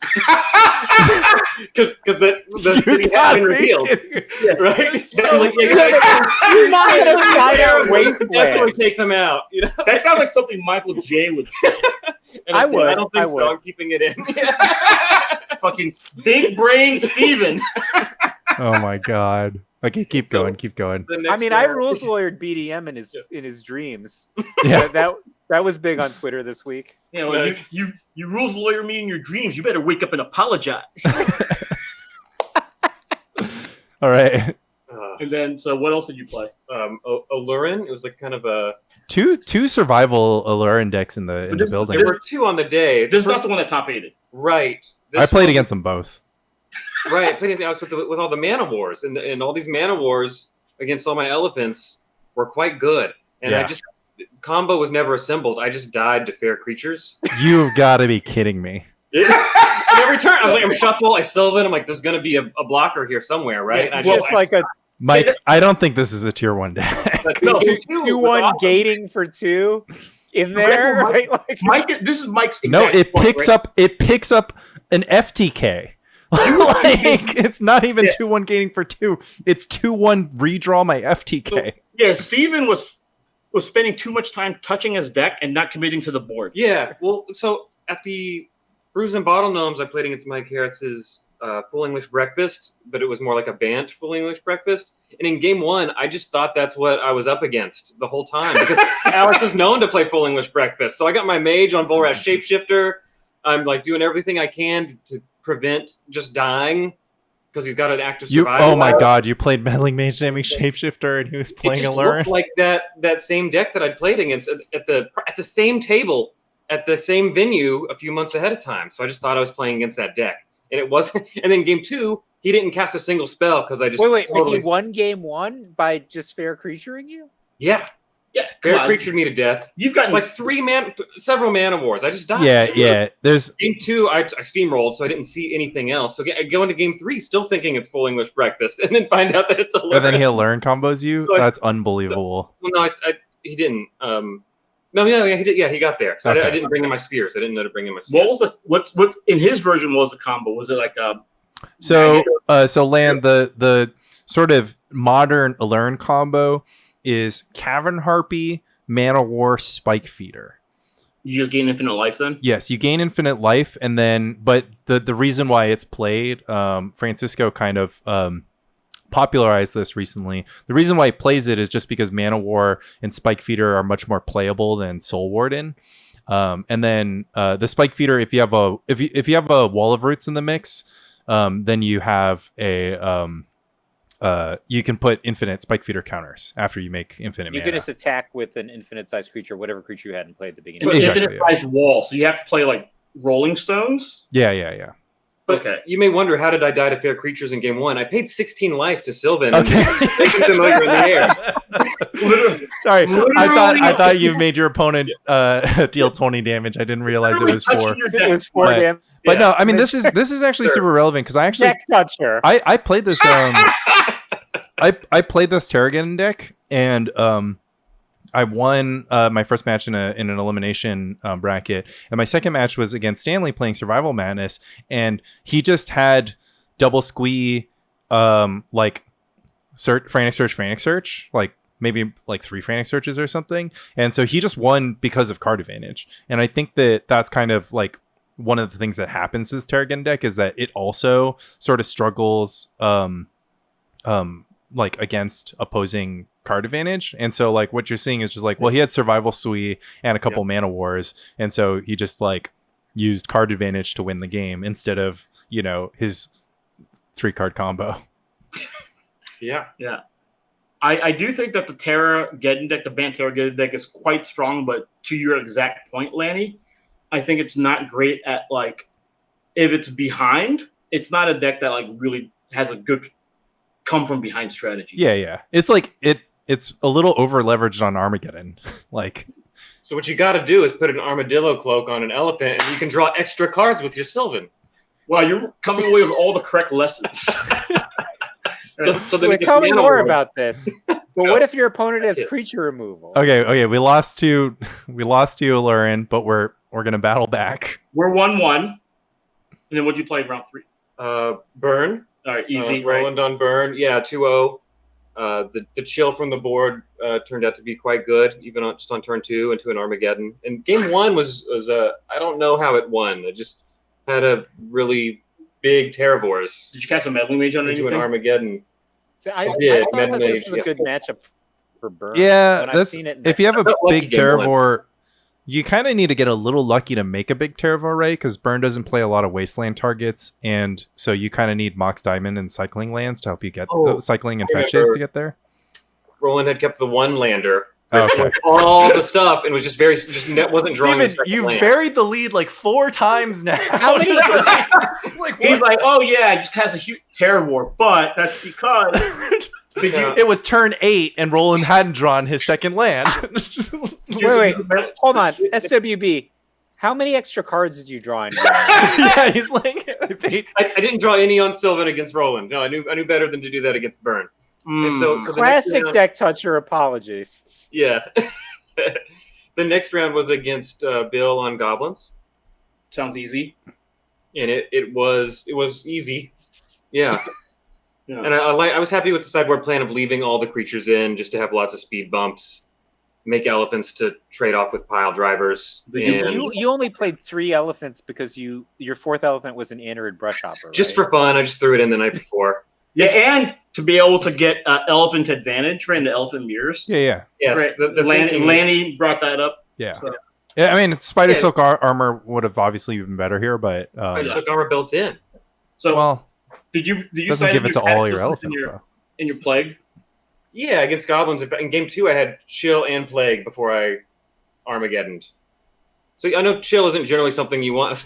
You got it. Chill isn't normally something you want against goblins, but it was actually quite good when you can Armageddon afterwards. Yeah, I mean, use it when you got it, right? Like, I don't I like my plan for in my Grotog deck, but like if to the point that I don't think chill synergizes as well, but you're like already priced into 3 or 4 Armageddons, and you also have Cataclysm, so things are a lot different, where you can like have 6 Armageddon effects after sideboarding, all of them which leave the chill in play. So you drew round 5. One about the goblins. I did have the main deck Cataclysm in game 1, and it was very strong. And then when you cast it on Bill, did you go gotcha? Or no? And then every time I cast my portal Armageddon, it just looked like a Cataclysm to Bill. So he'd start putting that. I'd be like, no, wait, sorry, I have to publicly apologize to Bill because I like drew my card for the turn, proceeded to like tilt off because I was like super sad about the state of affairs, and then I like cast Gush and drew perfectly, and then won the game. You drew 2 Engineered Plagues that turn. Yeah, I was there. I was like literally shouting expletives. I was just like, wow. I was just like, goblins is so like this sucks. Various expletives, and then like really suffering because I knew that all my plays were bad, and then I cast Gush and Engineered Plague, and then Engineered Plague. Yeah, and then so the last. I drew, and then round of 8, yeah, with James, and then played against James in the top 8 on Allurin, but heavier into black. Dark Allurin. Yeah, Recurring Nightmare, Pernicious Deed, things along these lines. And this time it was more clear to me that it was Allurin. But still 3 copies of Survival if it is. Only 3? So like these modern Allurin decks, the contemporary Allurin decks, do they have a combo kill also or no? Well, like I said, it was infinite. Infinite token. So James's version also plays Rishon Cutpurse for infinite board, permanence. So they can pirate your whole board, right? Yes. So they pirate your whole board with Cavern Harpy, and then hopefully whatever they've got left is good enough to kill you on the next attack. And this is a matchup where the Oath plan is great because they're making walls and birds, and then they're just enabling you. But I didn't have that, but I did bring in the spheres anyway, which is very strong here. And I think I won game 2 by I won by activating Wasteland 4 times in the set, and then Wastelanding. Yeah, Allurin has a horrible mana base. How would you be so lucky as to draw 4 Wastelands? A lot of deck touching going on. Classic deck touching. A lot of shuffling, a lot of looking at 3 fresh cards every turn. Yeah. It wasn't Weathered Wayfarer? I didn't. This was without Wayfarer. Yeah, I mean, I think James would know better than to play into the Wayfarer, like knowing that Wastelands are coming, and especially because he's a Wall of Roots, Birds of Paradise deck. But I mean, the Allurin mana base is pretty bad. I have many concerns over it being bad against the card Sphere of Resistance, which features in 4 copies at the main deck of one of the best decks in Premodern, but that's neither here nor there. And then, so from there, played against Landstill, and that just felt impossible. Which is crazy because you're an Armageddon deck. Yeah, but it just felt like I'm just playing Magic at sorcery speed. There's always a counter spell for whatever I've got, and then if I don't have something pressing, there's a Fact or Fiction to reload. And there was always the early standstill, so I would wait till the hand was full, disenchanted on the end step, so that they would just discard. But I even resolved an Armageddon in game 2, and proceeded to they had more lands than me. Yeah. We played. It's interesting. Yeah, Steven talked about how impossible the matchup felt, so I graciously offered to play Landstill versus Terrageddon just to see, and he resolved the Geddon against me and still lost. It was a weird game though. I tapped 10 mana to cast Decree of Justice for 3 angels. Right. I did feel after the match that I was not happy with how I played. I feel like strategically, I was probably not making the best calls. Yeah, I mean, it's at least interesting, right? Because you have Sylvan Library, you have lots of Armageddon, you have Meddling Mage, and you have Weathered Wayfarer. Yeah, but his sideboard is bad because he leaned towards red. Right, I had 0 sideboard cards worth. Well, so did his Landstill opponent, but yeah, obviously, if you start behind, then in your sideboard not helping you, stay behind, right? Yeah. It's just play game 1 again. Yeah, yeah, behind. Yeah.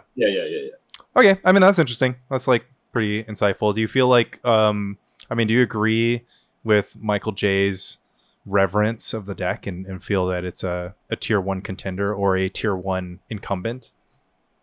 Yes. Yeah, I think it's great. It was a deck that made me. It's a deck that's kind of on my radar as far as something that I would want to be concerned about with my deck choices before I go into a tournament. And that was one of the things where, whereas I thought that Call of the Herds were not great for Goblins decks, I thought they were like fine for Replenish decks to play against, like a wave. Yeah. Call the Herds and Meddling Mages, not like. Meddling Mage is good against Replenish, but thanks to Wrath of God, you get a little bit more action. I do love Wrath of God. Do you play Flooded Strand, SJBB? I do not. No, in fact, no islands either. Just your sources of blue are like an Addarkar Waste, Travis Ruins. It's 4 Gemstone Mine, a Travis Ruins, 4 Mox Diamonds, and 4 Weathered Wayfarer to find them.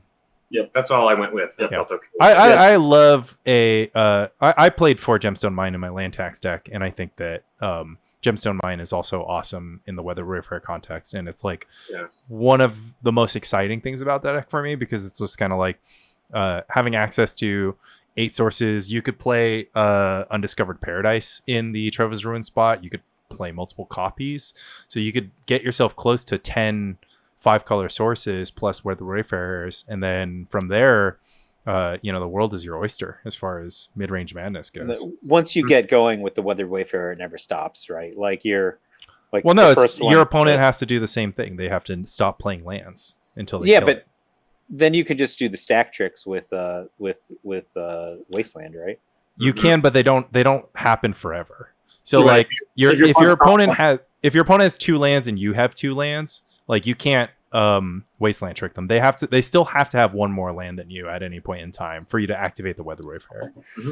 But that's a strength in and of itself, right? If your opponent can't play lands. I may be relatively familiar with the concept. Yeah.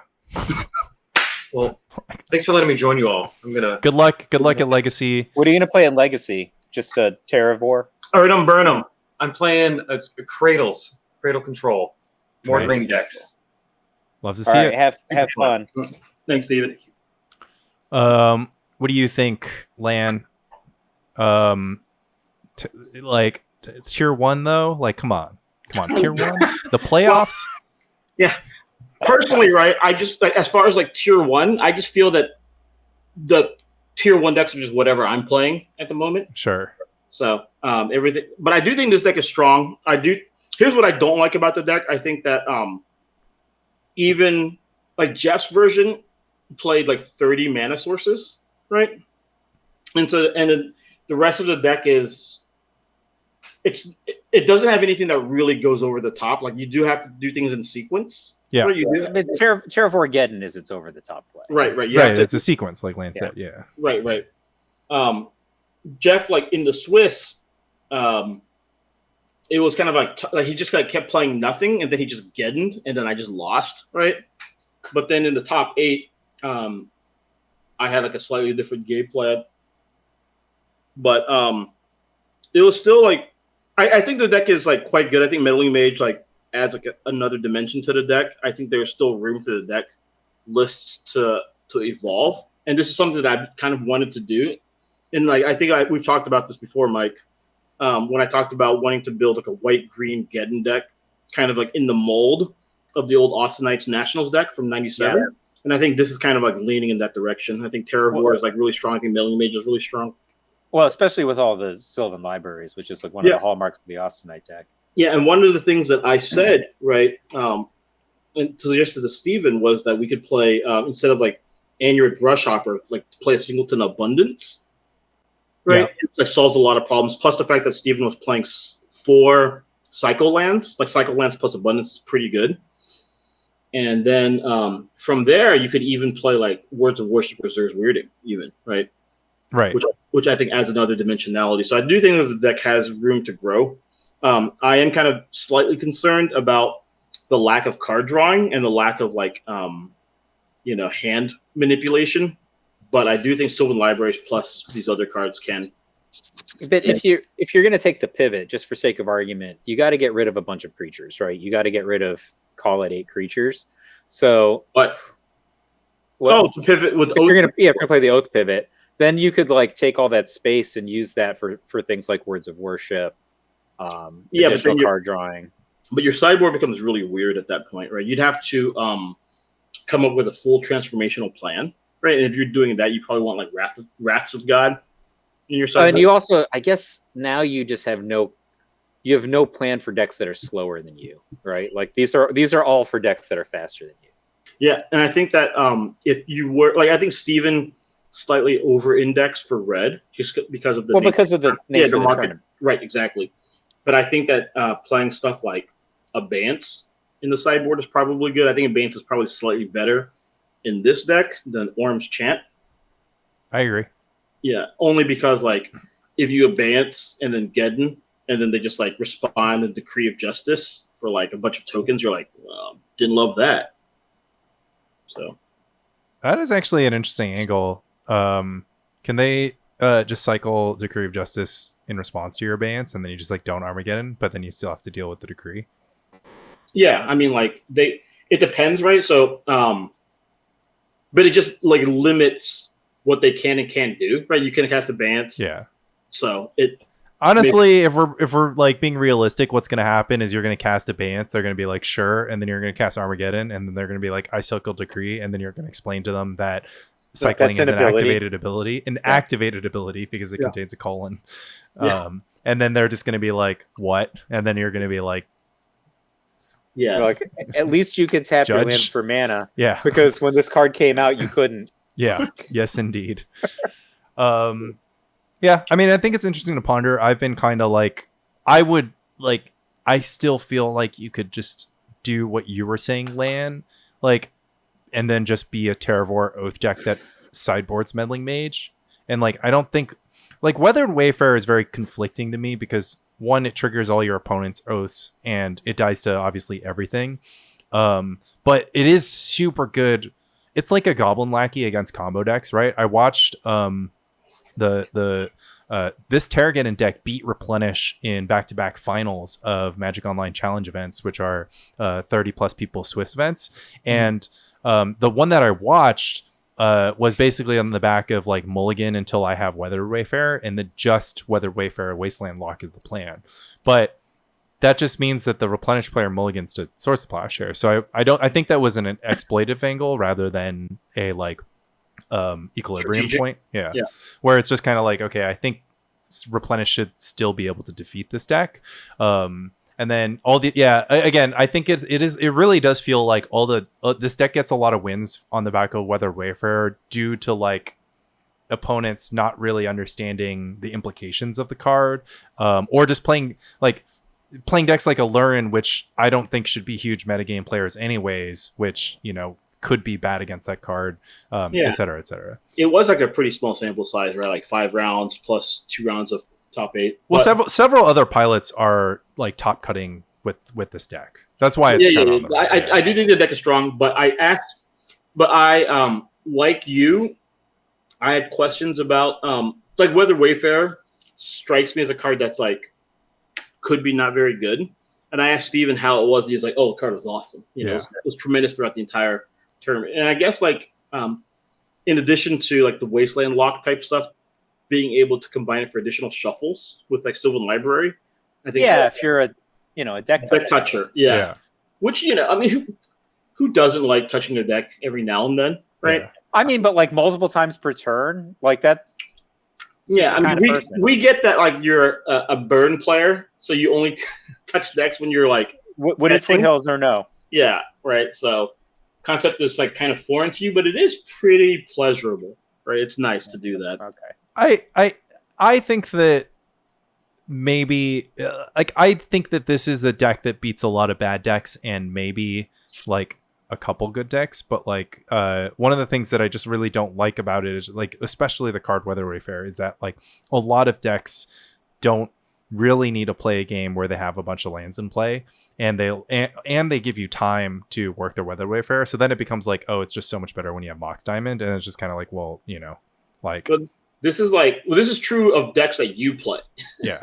Right. But other people are just like laying out lands like morning, noon, and night. Yeah. But well, like a Goblins deck, right, is like a 1 toughness creature doesn't survive against Goblins deck, and then like Dreadnought is, you know, quite good at maintaining its land count, and then like Red Green Oath Weather Wayfarer is going to be good against, but it triggers Oath. So this seems to me like it's be a great deck against Dreadnought, especially because it has Sphere of Resistance after sideboarding, and it has like all the white removal cards. Yeah, Steven after sideboard said that he liked his matchup versus both Grotog and Dreadnought because of the Spheres of Resistance.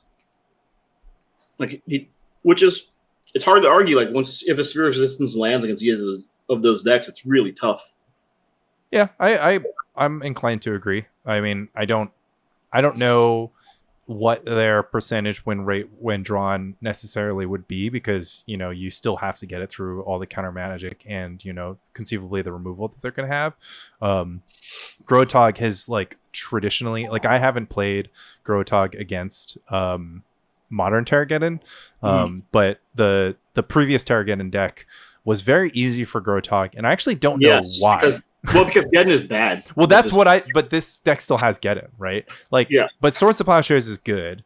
But then again, like, so it was like weird because I'd play a lot of matches against this deck and I'd be like, oh, Meddling Mage on Swords to Plowshares is really good. But then I don't have an answer for Giant Terravor.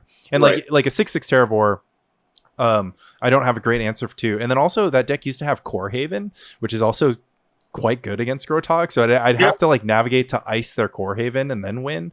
Jeff still plays Core Haven. Yeah. So like nothing about looking at the decks on paper made me conclude that like Grotog should win every time. But I won every time I talked to, I would see tape or people who play both decks would just be like, yeah, this deck is super easy. So I don't know if it holds true. And if it does, of course, I would want Sphere of Resistance, especially because, you know, there's so many listeners of the Spike Colony podcast out there. Surely more people will start playing Grotog.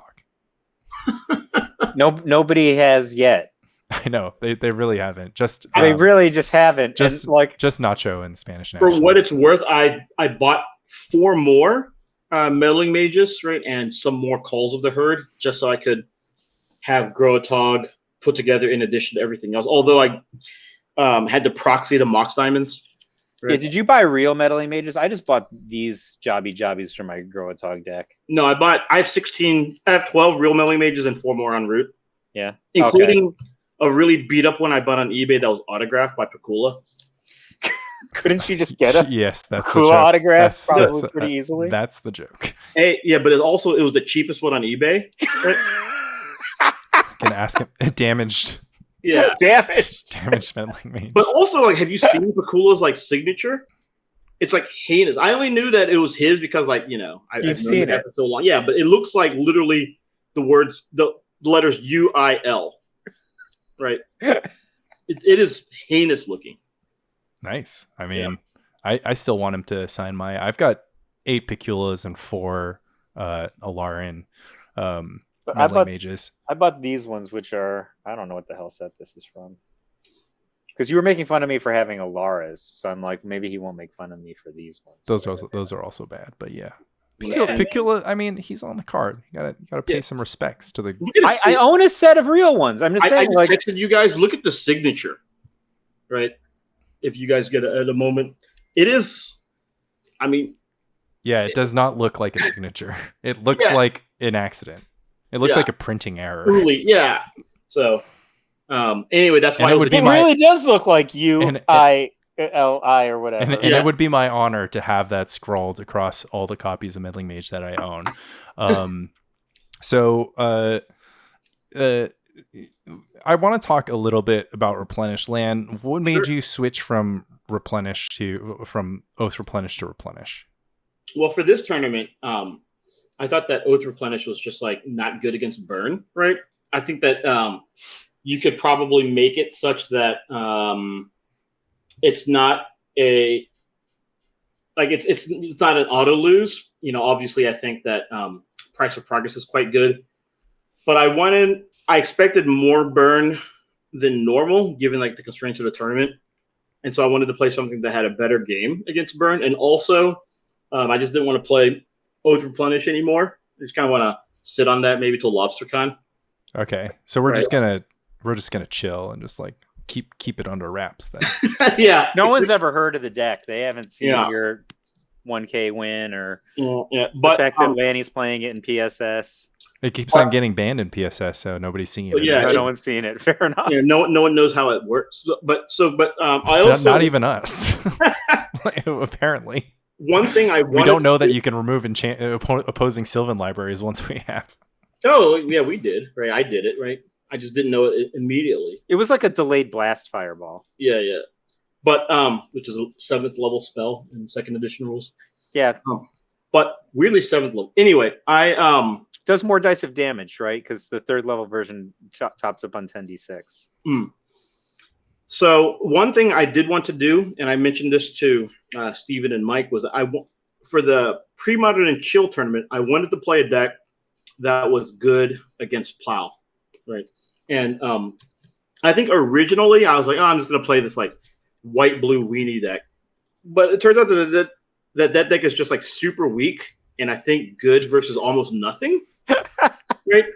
I lost to Goblins. It beat Enchantress. I'm Cam and Enchantress, but Cam can't buy. Like if Cam went to the 99-cent store and they were just selling victories for the 99 cents there, the store owner would just be like, no, you can't have this. Right? You can't buy anything. I think he went he went over at the duplicate constructed, right? It was just a 9-0 bloodbath, one team versus the other. Then he went to Nicey, where he paid $500, right? Entry. And he just like lost every single match there and just sat around on Long Island for a while. And then he played this tournament, and I think he went like 2-3. So didn't do super well. But white blue weenie just seemed like super weak. So I was like, I guess I'll just play Goblins. But then Goblins just didn't feel really strong to me. It felt like there would be more targets on its back because of the constraints of the tournament I guess the marketing of the tournament. And also once I saw like additional calls of the herd, I began getting like pretty you just started foaming at the mouth about the prospect of Parallax Wave targeting Calder. Well, then I was just like, maybe I'll just play Parallax Wave because it seems like well positioned. And so this was like at 11 o'clock at night before the tournament, right? And this is after I got bullied on social media for like several hours. And I was like, I guess I better go to this tournament. And I settled on Replenishment, was like reading through lists from Spanish nationals and just like looking at lists. And then my friend Ginger asked me to go get ramen at midnight. You just can't say no to ramen at midnight, but then we went karaoke afterward, so I didn't get home till like 3:30. You can't say no to karaoke after ramen as well. No, yeah, absolutely not. You got to burn off the ramen. Yeah, you guys are absolutely right. We sang Fleetwood Mac songs, which was like pretty great. And then I went home and I was like, fuck my life. I had to wake up at 9, and I didn't physically have the deck put together yet, right? Or even the list. So I literally didn't go to sleep till 6:45, right?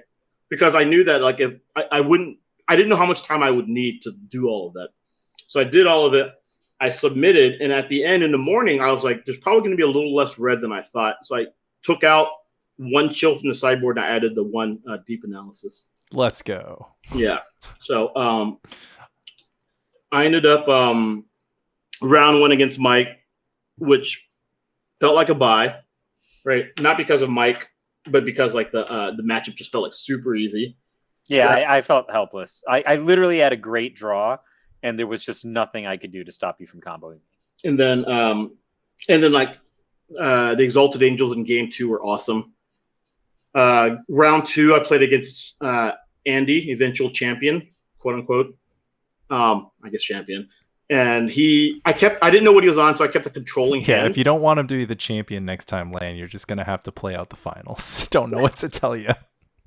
And I kept like plow wave hand, and he just goes turn 2 standstill, and never feels good when you're already down like 2 or 3 cards or whatever. So game 1 kind of drew out for a while, and then I just conceded at some point, right? Maybe I should have conceded earlier, but game 2. Oh, and also I had 2 Sabo's webs starting, which in theory would have been really good, but by the time I drew them, right, they were just like irrelevant. But in game 2, I was able to get a Tide. I got a Seal of Cleansing, then I Orange Chant Tide, and just got rid of like 5 of his lands. And then it didn't matter because he just kept playing. Yeah, he played a land every turn, and I was like, oh my god. And eventually I got a Replenish. I Orange Chanted, got a Replenish through, and I got back 3 Tides, 2 Attunements, and a Seal of Cleansing, I think. And I just like waved away his lands, but had no threat. And and then but because I had 2 Attunements, I could draw 6. So I just got an Opalescence out and just like wailed in.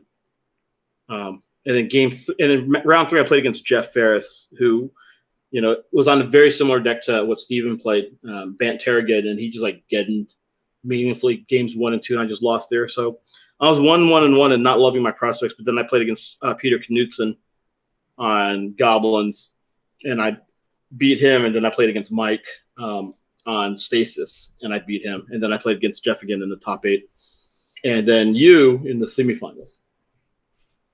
So what's your verdict on Replenish? I think it's like a very strong deck. I think that it's clunky, which is like no surprise to anybody. I do think that it's a surprise to some people. And I think that one thing that, because I thought about the way the old Replenish deck lists were constructed from like 2000, like when Tom Vanderloo top-aided Worlds.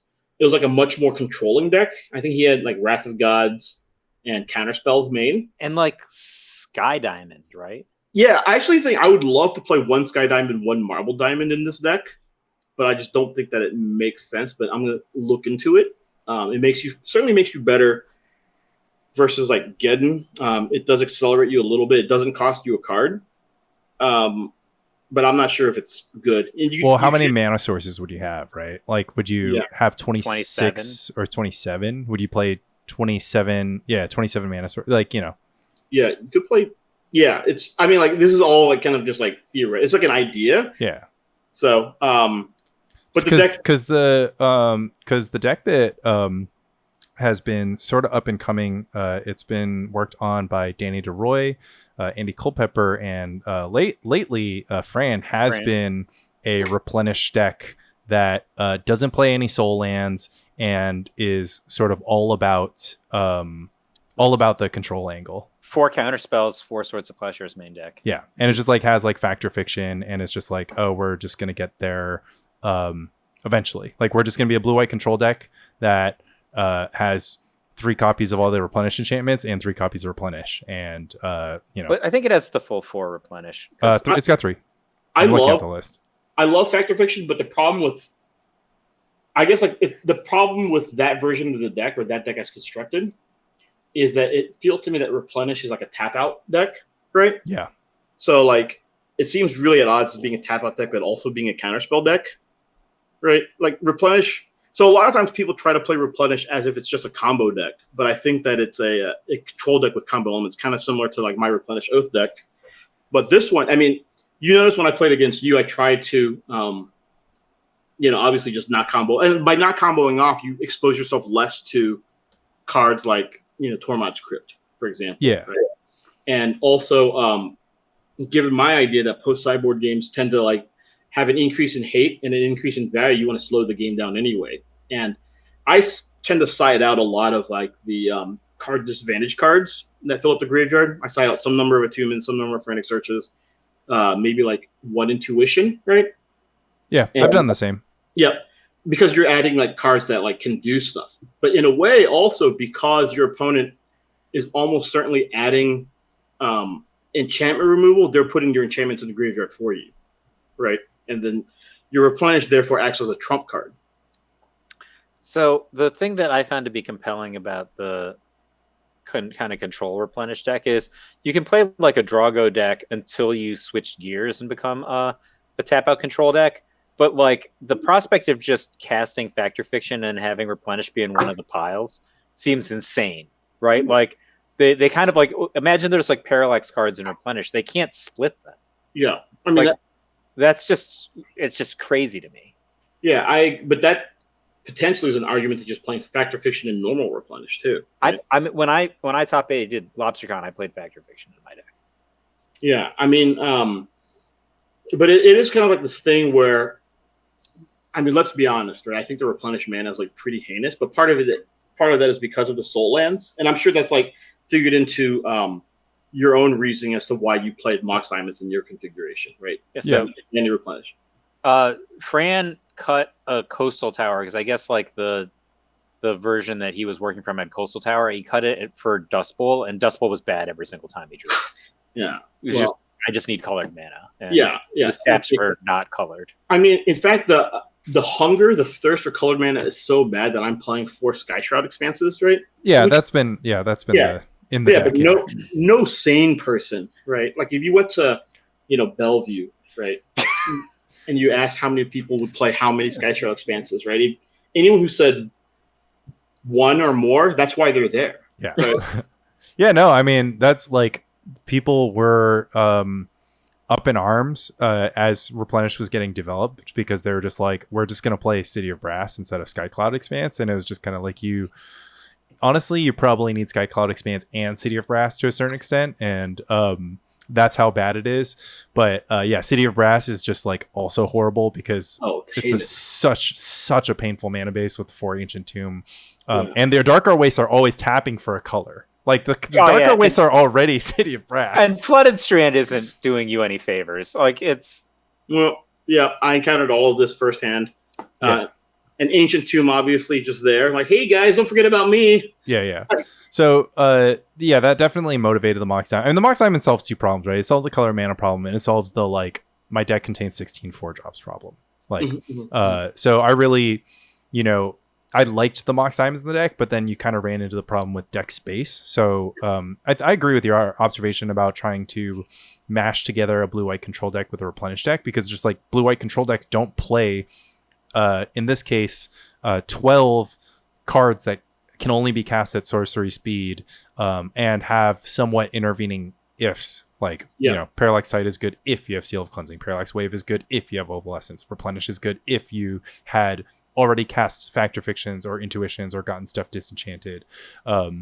So like, my concept of a blue-white control deck is just like flexible card advantage mixed with reactive spells instead of like, here's some cards that no other deck plays, Yeah, if you think Landstill is a clumsy deck, right? There's no way that you can think that like Replenish control. Like I want to play counter spells in Replenish, right? Because like I like the Replenish engine. I think it's super powerful. I think that counter spell is like one of my favorite cards of all time, right? But it feels that like it's like solving a problem.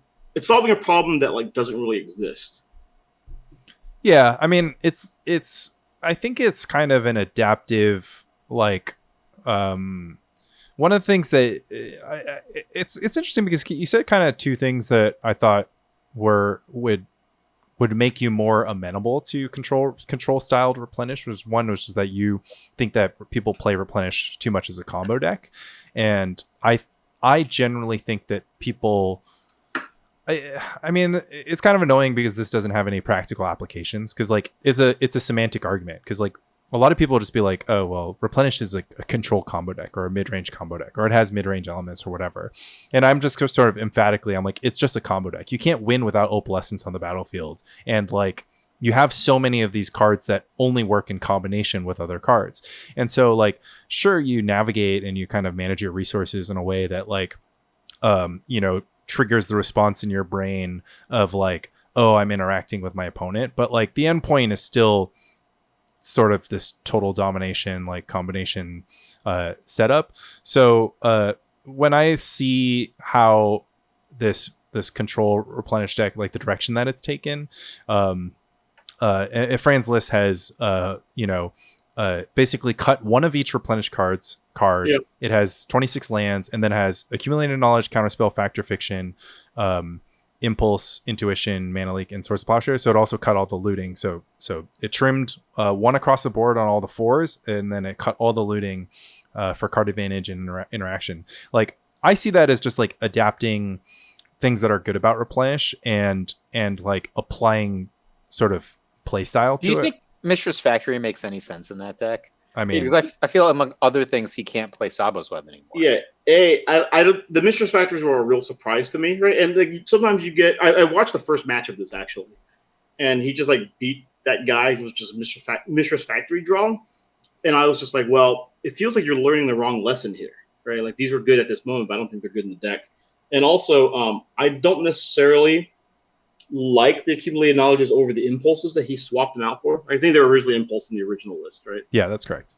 Yeah, it feels like the impulses are a little bit better, especially if you're still a combo deck at heart, right? Right. And that begs the question. I mean, I think that accumulated knowledge is quite good, where it's good. Obviously, like, one of the big changes that Marcus Iovalde made to the Medallion Storm deck was playing accumulated knowledge over impulse, and it was just recognizing that, like, Premodern is, you're going to win more games thanks to volume rather than selection. And so applying that to replenish, I honestly kind of like it, because just putting together the combination also means that you're investing more material into the combination, if that makes sense. So I think the sneaky reason why Stifle Not is not a menace, right, is that the 2-mana 12/12 thing is like a big misnomer. It's like a 2-card 12/12, and so that means that the one Swords of Plowshares trades for so much economy, and in much the same way, if your opponent has an angle to it's hard to have an angle, as we've discussed, at least on the stack, to fight Tide combo. But if they do have an angle, you are kind of committed to sort of inefficiently spending lots of cards and lots of mana to do these things. So I just like the upside on the card intuition, right? Because intuition can do 3 things in this deck. It can do Buried Alive, it can do Demonic Tutor, and it can also do draw a bunch of cards. But I mean, that's not to say that we can't find spots for impulse elsewhere in the deck, right? Well, I think that accumulated knowledge in Storm makes a lot of sense, just because like the deck has so much air, right? You're going through stuff and you kind of want to draw more cards to keep like the train going, because you're reaching a certain velocity. Whereas I think in Replenish, you never really reach velocity because all your spells cost 4, right? If you're like casting 3 spells a turn, right, that means you have 12 mana. Yeah. Okay, so why didn't you cast Colossal Sardian Fling? So you trimmed an Opalescence from your Replenish deck. This Replenish deck has 3 of everything. One of the things that I honestly just don't have a strong concept of is like why you wouldn't just play 4 copies of everything, especially in a deck that's like very reliant on putting together 2-card combinations. Yeah, so I needed so what I trimmed was 1 Attunement, 1 Opalescence, and I think 1 Frantic Search, right? You have 4 Frantic Search. Oh, 4 Frantic, 1 Intuition. Yeah. 1 Intuition, 1 Attunement, 1 Opalescence, and 1 Seal of Cleansing, right? So for those 4 cards, I added 2 Sabo's Webs, 1 Wrath of God, and 1 Plains, right? I felt like 24 lands wasn't enough, right? I goldfished a little bit, and also it just feels like it wasn't enough. So I added an extra land. That was like my final addition. The Sabo's Webs, I think on an earlier podcast I said that I wouldn't play Sabo's Webs in Replenish, but I think that both the land still and especially the Pawns of Oath matchups are just so bad, right, that you need to get percentage points where you can. And I think the Sabo's Web is like a pretty easy way to do that. And then Wrath of God was because I thought that there would be a real number of meddling mages in the field, and I needed to have another answer, right, besides Plow or Parallax Wave. Otherwise, like, your opponent just resolves 2 meddling mages. It feels like it's just bedtime for Bonzo, and Wrath of God, I thought was good against meddling mages, but also was good against goblins, which I thought potentially could be a non-trivial part of the field. You were right in all those. Right. Counts. So, but what about like, Also, you had what beta. about the? I'm kind of down to trim on attunement, seal of cleansing, and intuition. Sure. But why? Like, one of the experiences that a lot of Replenish players have corroborated is the Opalescence waiting room, in which they like tide comboed, they replenished, they tide comboed again, and then like they just sat there and died when they couldn't find Opalescence. Right. So Opalescence does let you like close the door, but in and of itself, Opalescence does nothing. Right. So I didn't like the idea of just like having to just like cast an Opalescence. Right. Whereas like you can cast a wave, you could like stall the game, you could kill calls with her tokens, right? Or you can like get rid of the meddling mage that's like locking up your Plow, then plow the other thing. Whereas in Tide, you can force through a Tide by like X number of turns, right? Especially if you're playing against like a deck that needs mana, like Counterspell decks or whatever. But Opalescence in and of itself doesn't really do anything, which is why I thought that was the best one to cut. And similarly, in my like Replenish Oath list, I think I go 3-3-2. Yeah. I mean, it makes a lot of sense to me in the context of Replenish Oath, because it's less invested in the combo. Mm-hmm. One of the things that like I've felt pretty strongly is wanting for Opalescence, simply because you have to see it to win the game, and like your opponent, can conceivably stop you from like they don't have to win, right? They just need to stop Opalescence, and also once you've executed everything besides Opalescence, like like you experience against Landstill, it's like you can wait tide combo them, you can maybe tide combo them twice, but they could also just worry about Opalescence and then still be able to find a way. Now, granted, if you've exiled 10 lands, probably not, but yeah, no, it's all good. Can you explain how that works? And do I have an opportunity to?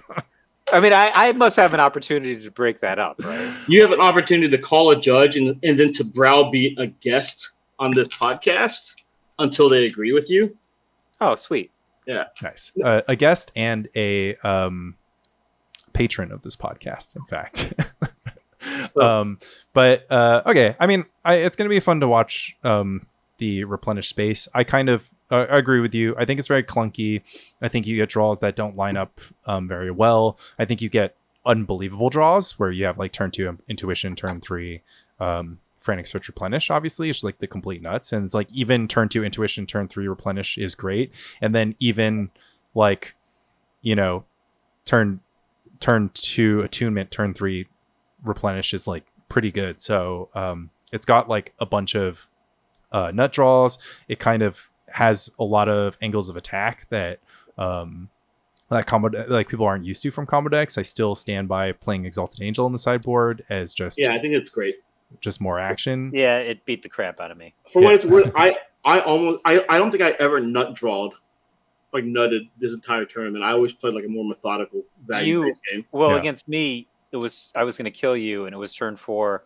You returned an attunement to your hand, played a soul land through my mana disruption, and then cast the card Replenish. Yeah. Does that count as nut drawing? Because you removed all of my permanents. Yeah, that one, it didn't feel like I was ever in danger of dying. so he just you were dead on board. But I mean, I knew what my hand was. He flopped the nuts, and then he got quads in the run out. He flopped a full house, and then he improved to quads. like Mike was just like, I guess you may have the illusion that you're going to win, but I was just like, I didn't feel great. I'm like, my hand is really good, but I'm not going to kill you, right? Like, I was just doing the math. I'm like, if my second Mog Fanatic were like, what do you call it? Either of my other 1-drops, I think I would have won, but that's not what I drew, So I'm like, all right, I have to just try to. I'm like, I'm gonna make. I have an option to this play or this play. I chose the play that would kill land the next turn. Didn't happen. Yeah, and I did it right. I was like, okay, target your goblin with parallax wave. Target parallax wave. Mike's like, yeah, okay, fine, and he just like scoops it all in. he graciously allowed me to shortcut. All right. Whereas like rules lawyer Mike in BDM's dream. All right. Well, but I was gonna say I do think that the deck is strong, and I think that counter to the version I might play 2 years ago when you had like one plow starting, right? Yeah, I had one plow starting. I think having 4 plows starting like adds kind of leans into the control part that but that version had three squeeze and solitaire. It was solving the sort of creature deck problem in a different way, but I beat 3 burn decks on the Swiss. But it's I Replenish players have been on 4 plow for a very long time now, and especially, but that's the thing is like it's kind of interesting because like to me, like I encountered the same thing last year's PSS. I played 2 Swords of Plowshares, and I had the prospect of playing against Goblins with 2 Swords of Plowshares, but like when I see Swords of Plowshares in the context of Replenish versus in the context of Landstill, like, I'm just like, well, Goblin Lackey disrupts my combo. Like, it's to me, it's the same thing as a duress, like Swords of Plowshares. But I'm sorry, what do you mean Goblin Lackey disrupts by killing you? Yeah. Oh, okay. I was just like, oh, how does it disrupt your combo? Yeah. But I understand getting Siege Gun Commander would be So, I mean, I'd be on the watch out for Replenish. It's like weird because like I'm very reticent to kind of declare it this huge player in the format. Not a lot of people play it, and I do think that it's very splashy, and in much the same way that maybe we're seeing that Goblins can be very splashy. It's like the internal inconsistencies and the clunkiness might be the thing that's sort of like the hidden reason why 10 Replenish pilots might show up to the tournament and only 1 might make the top cut. Well, is the size of the tournament one of the factors? Because if it's a 10-person tournament, like a meetup, I think you probably have like a lot of Replenish in the top cut. All right, it's gonna. What have you got? I forgot what I was gonna say, but I did think that a more board controlling version, right? With I mean, obviously I had a second Wrath in the sideboard also, and then I had like beta. Yeah, well, only 1 beta, and then I have 3 German and a French FBBs. All right. Yeah. So I have a question. Sure. If you look at Phil Nguyen's introduction to Premodern, he claims that the tier 1 decks are Burn, Landstill, and Goblins. Sure. How many of those are still in top tier? Those are the tier 1 well, decks. Land doesn't find any red deck to be a tier 1 deck simply because of how exploitable they are. I think that those are all tier 2 decks, but I think any tier 2 deck can win any given tier 2 deck can win any given tournament. I think that when I think about exploiting them, like I think about how bad I make my deck against the field, and then I realize that an exploit red strategy is very easily exploitable itself, which then leads me to believe that red decks still top the format, but their like effect and their power, there's a lot of like sort of debatable things in there, like because the consistency, the stuff we talked about, where like you'll probably X2 which is going to be like a 60 or 70% results. Like I think those are all which factors. Is excellent. Right. Which is like a great result. It's much it's much better than your expectation with the rock. And so like I think that Magic is an exploitative game, and it's a fun dynamic to have in Premodern where red is very powerful, anti-red is also very powerful, but then just playing straight down the line could give you the best odds against both. But it depends on the type of person you are. Like if you want to be very like Burn is an extremely reliable deck. Like it doesn't mulligan a lot. It gets there a lot on game 1s, and then even if your game 2s and 3s are bad, like even if they go down to 40 or 30%, like you still would be happy to take those odds if you want to play the game alongside those percentages. If you are like Lan and myself to a large extent, and you want to like leverage your ability to extend games, force your opponents to make mistakes, have superior strategies that they're not expecting, and utilize those tools to win a tournament, then you're going to be turned off by red decks that don't have access to those sorts of strategic exploits and outplays. Yeah, so like I was clearly afraid of burn with my at that tournament, and even in my sideboard, right, I would have had a minimum of, I would have sided into 3 blue blasts, I would have sided in 1 chill, I would have brought in Ivory Mask probably. Yeah. Right, and then I probably would have brought in more enchantment artifacts. So enchantment destruction for sure, just because like Sulfuric Vortex seems like such a, it could be terrible. Yeah, you can tide combo your burn opponent, and if they have a vortex in play, it's like still bad for you. Yeah, super bad. And then you eat a fire blast too when you tide combo them as well. So yeah, you always do, right? Maybe 1, maybe 2. Yeah. And, yeah. Mike is like, that's me. Pew pew. And then 6-0 in the PSS, Lanny. I wasn't sure whether I would bring in the Exalted Angels or not. It doesn't seem like to be right in that matchup, but I didn't think it through, right? Because obviously I'm almost certainly taking out the Wrath of God. I'm taking out the Wrath of God. I'm probably taking out the Sabba's Webs, right? And I don't think you could fit it because you're going to pay 6. I mean, if your plan was to play more chills, then maybe there's a world in which you can face down it. But yeah. I mean, it's like we've tested a bit of Replenish versus Burn, and I've seen a lot of Replenish versus Burn in Replenish's recent rise, and most Replenish sideboards that I look at, tend to bring in 6 cards. Like there's Sphere of Laws, and I would have Replenish ahead in game 1 though.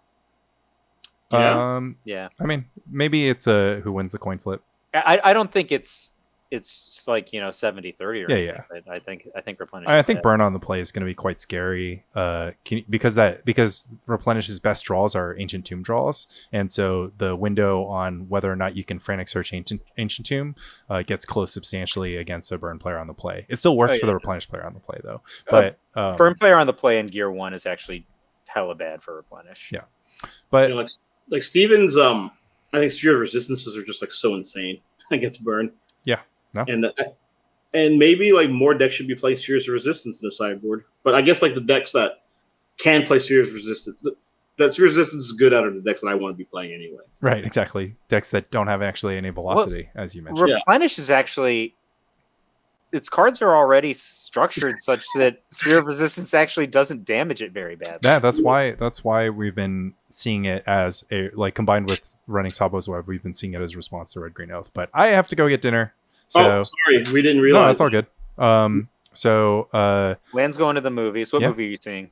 My friends corralled me into going seeing the Other Place movie, or no, the Quiet Place movie. Place. Oh, I didn't realize it was coming out this weekend. It's already out. It's been out for a week. Oh, okay. I heard it's quite good. Why, do you want to go, Mike? I have an extra ticket. Oh, thanks for the offer, but I actually have to go back to work after this. What? Yeah. He's grinding. They're on West Coast time. Yeah, well, wow. David Independence, right? One of the founding fathers is rolling in his grave. Yeah, well, taxation, representation. All the relevant links are in the description of the podcast. Land, thank you very much for joining us, and congrats on your top 2 at the tournament. Sad that you didn't play, but I did enjoy dinner, so kind of a win. Dinner was very good. So hopefully, you guys went to dinner? Yeah, but you knew that. I didn't know that. Also, shout out to anyone in New York. Did I just leave? Lanny is making hamburgers from noon till burger out till death. Oh my god, they're so good, Lanny burgers. Yeah. Are you bringing your grill? Yeah, that's the plan. he's going to be warming them in his hand. Just like, okay. Right, all right. Lanny burgers are delicious. Love Spy Colony. Show up for those Sunday. All right. Bye-bye. Bye-bye, everybody.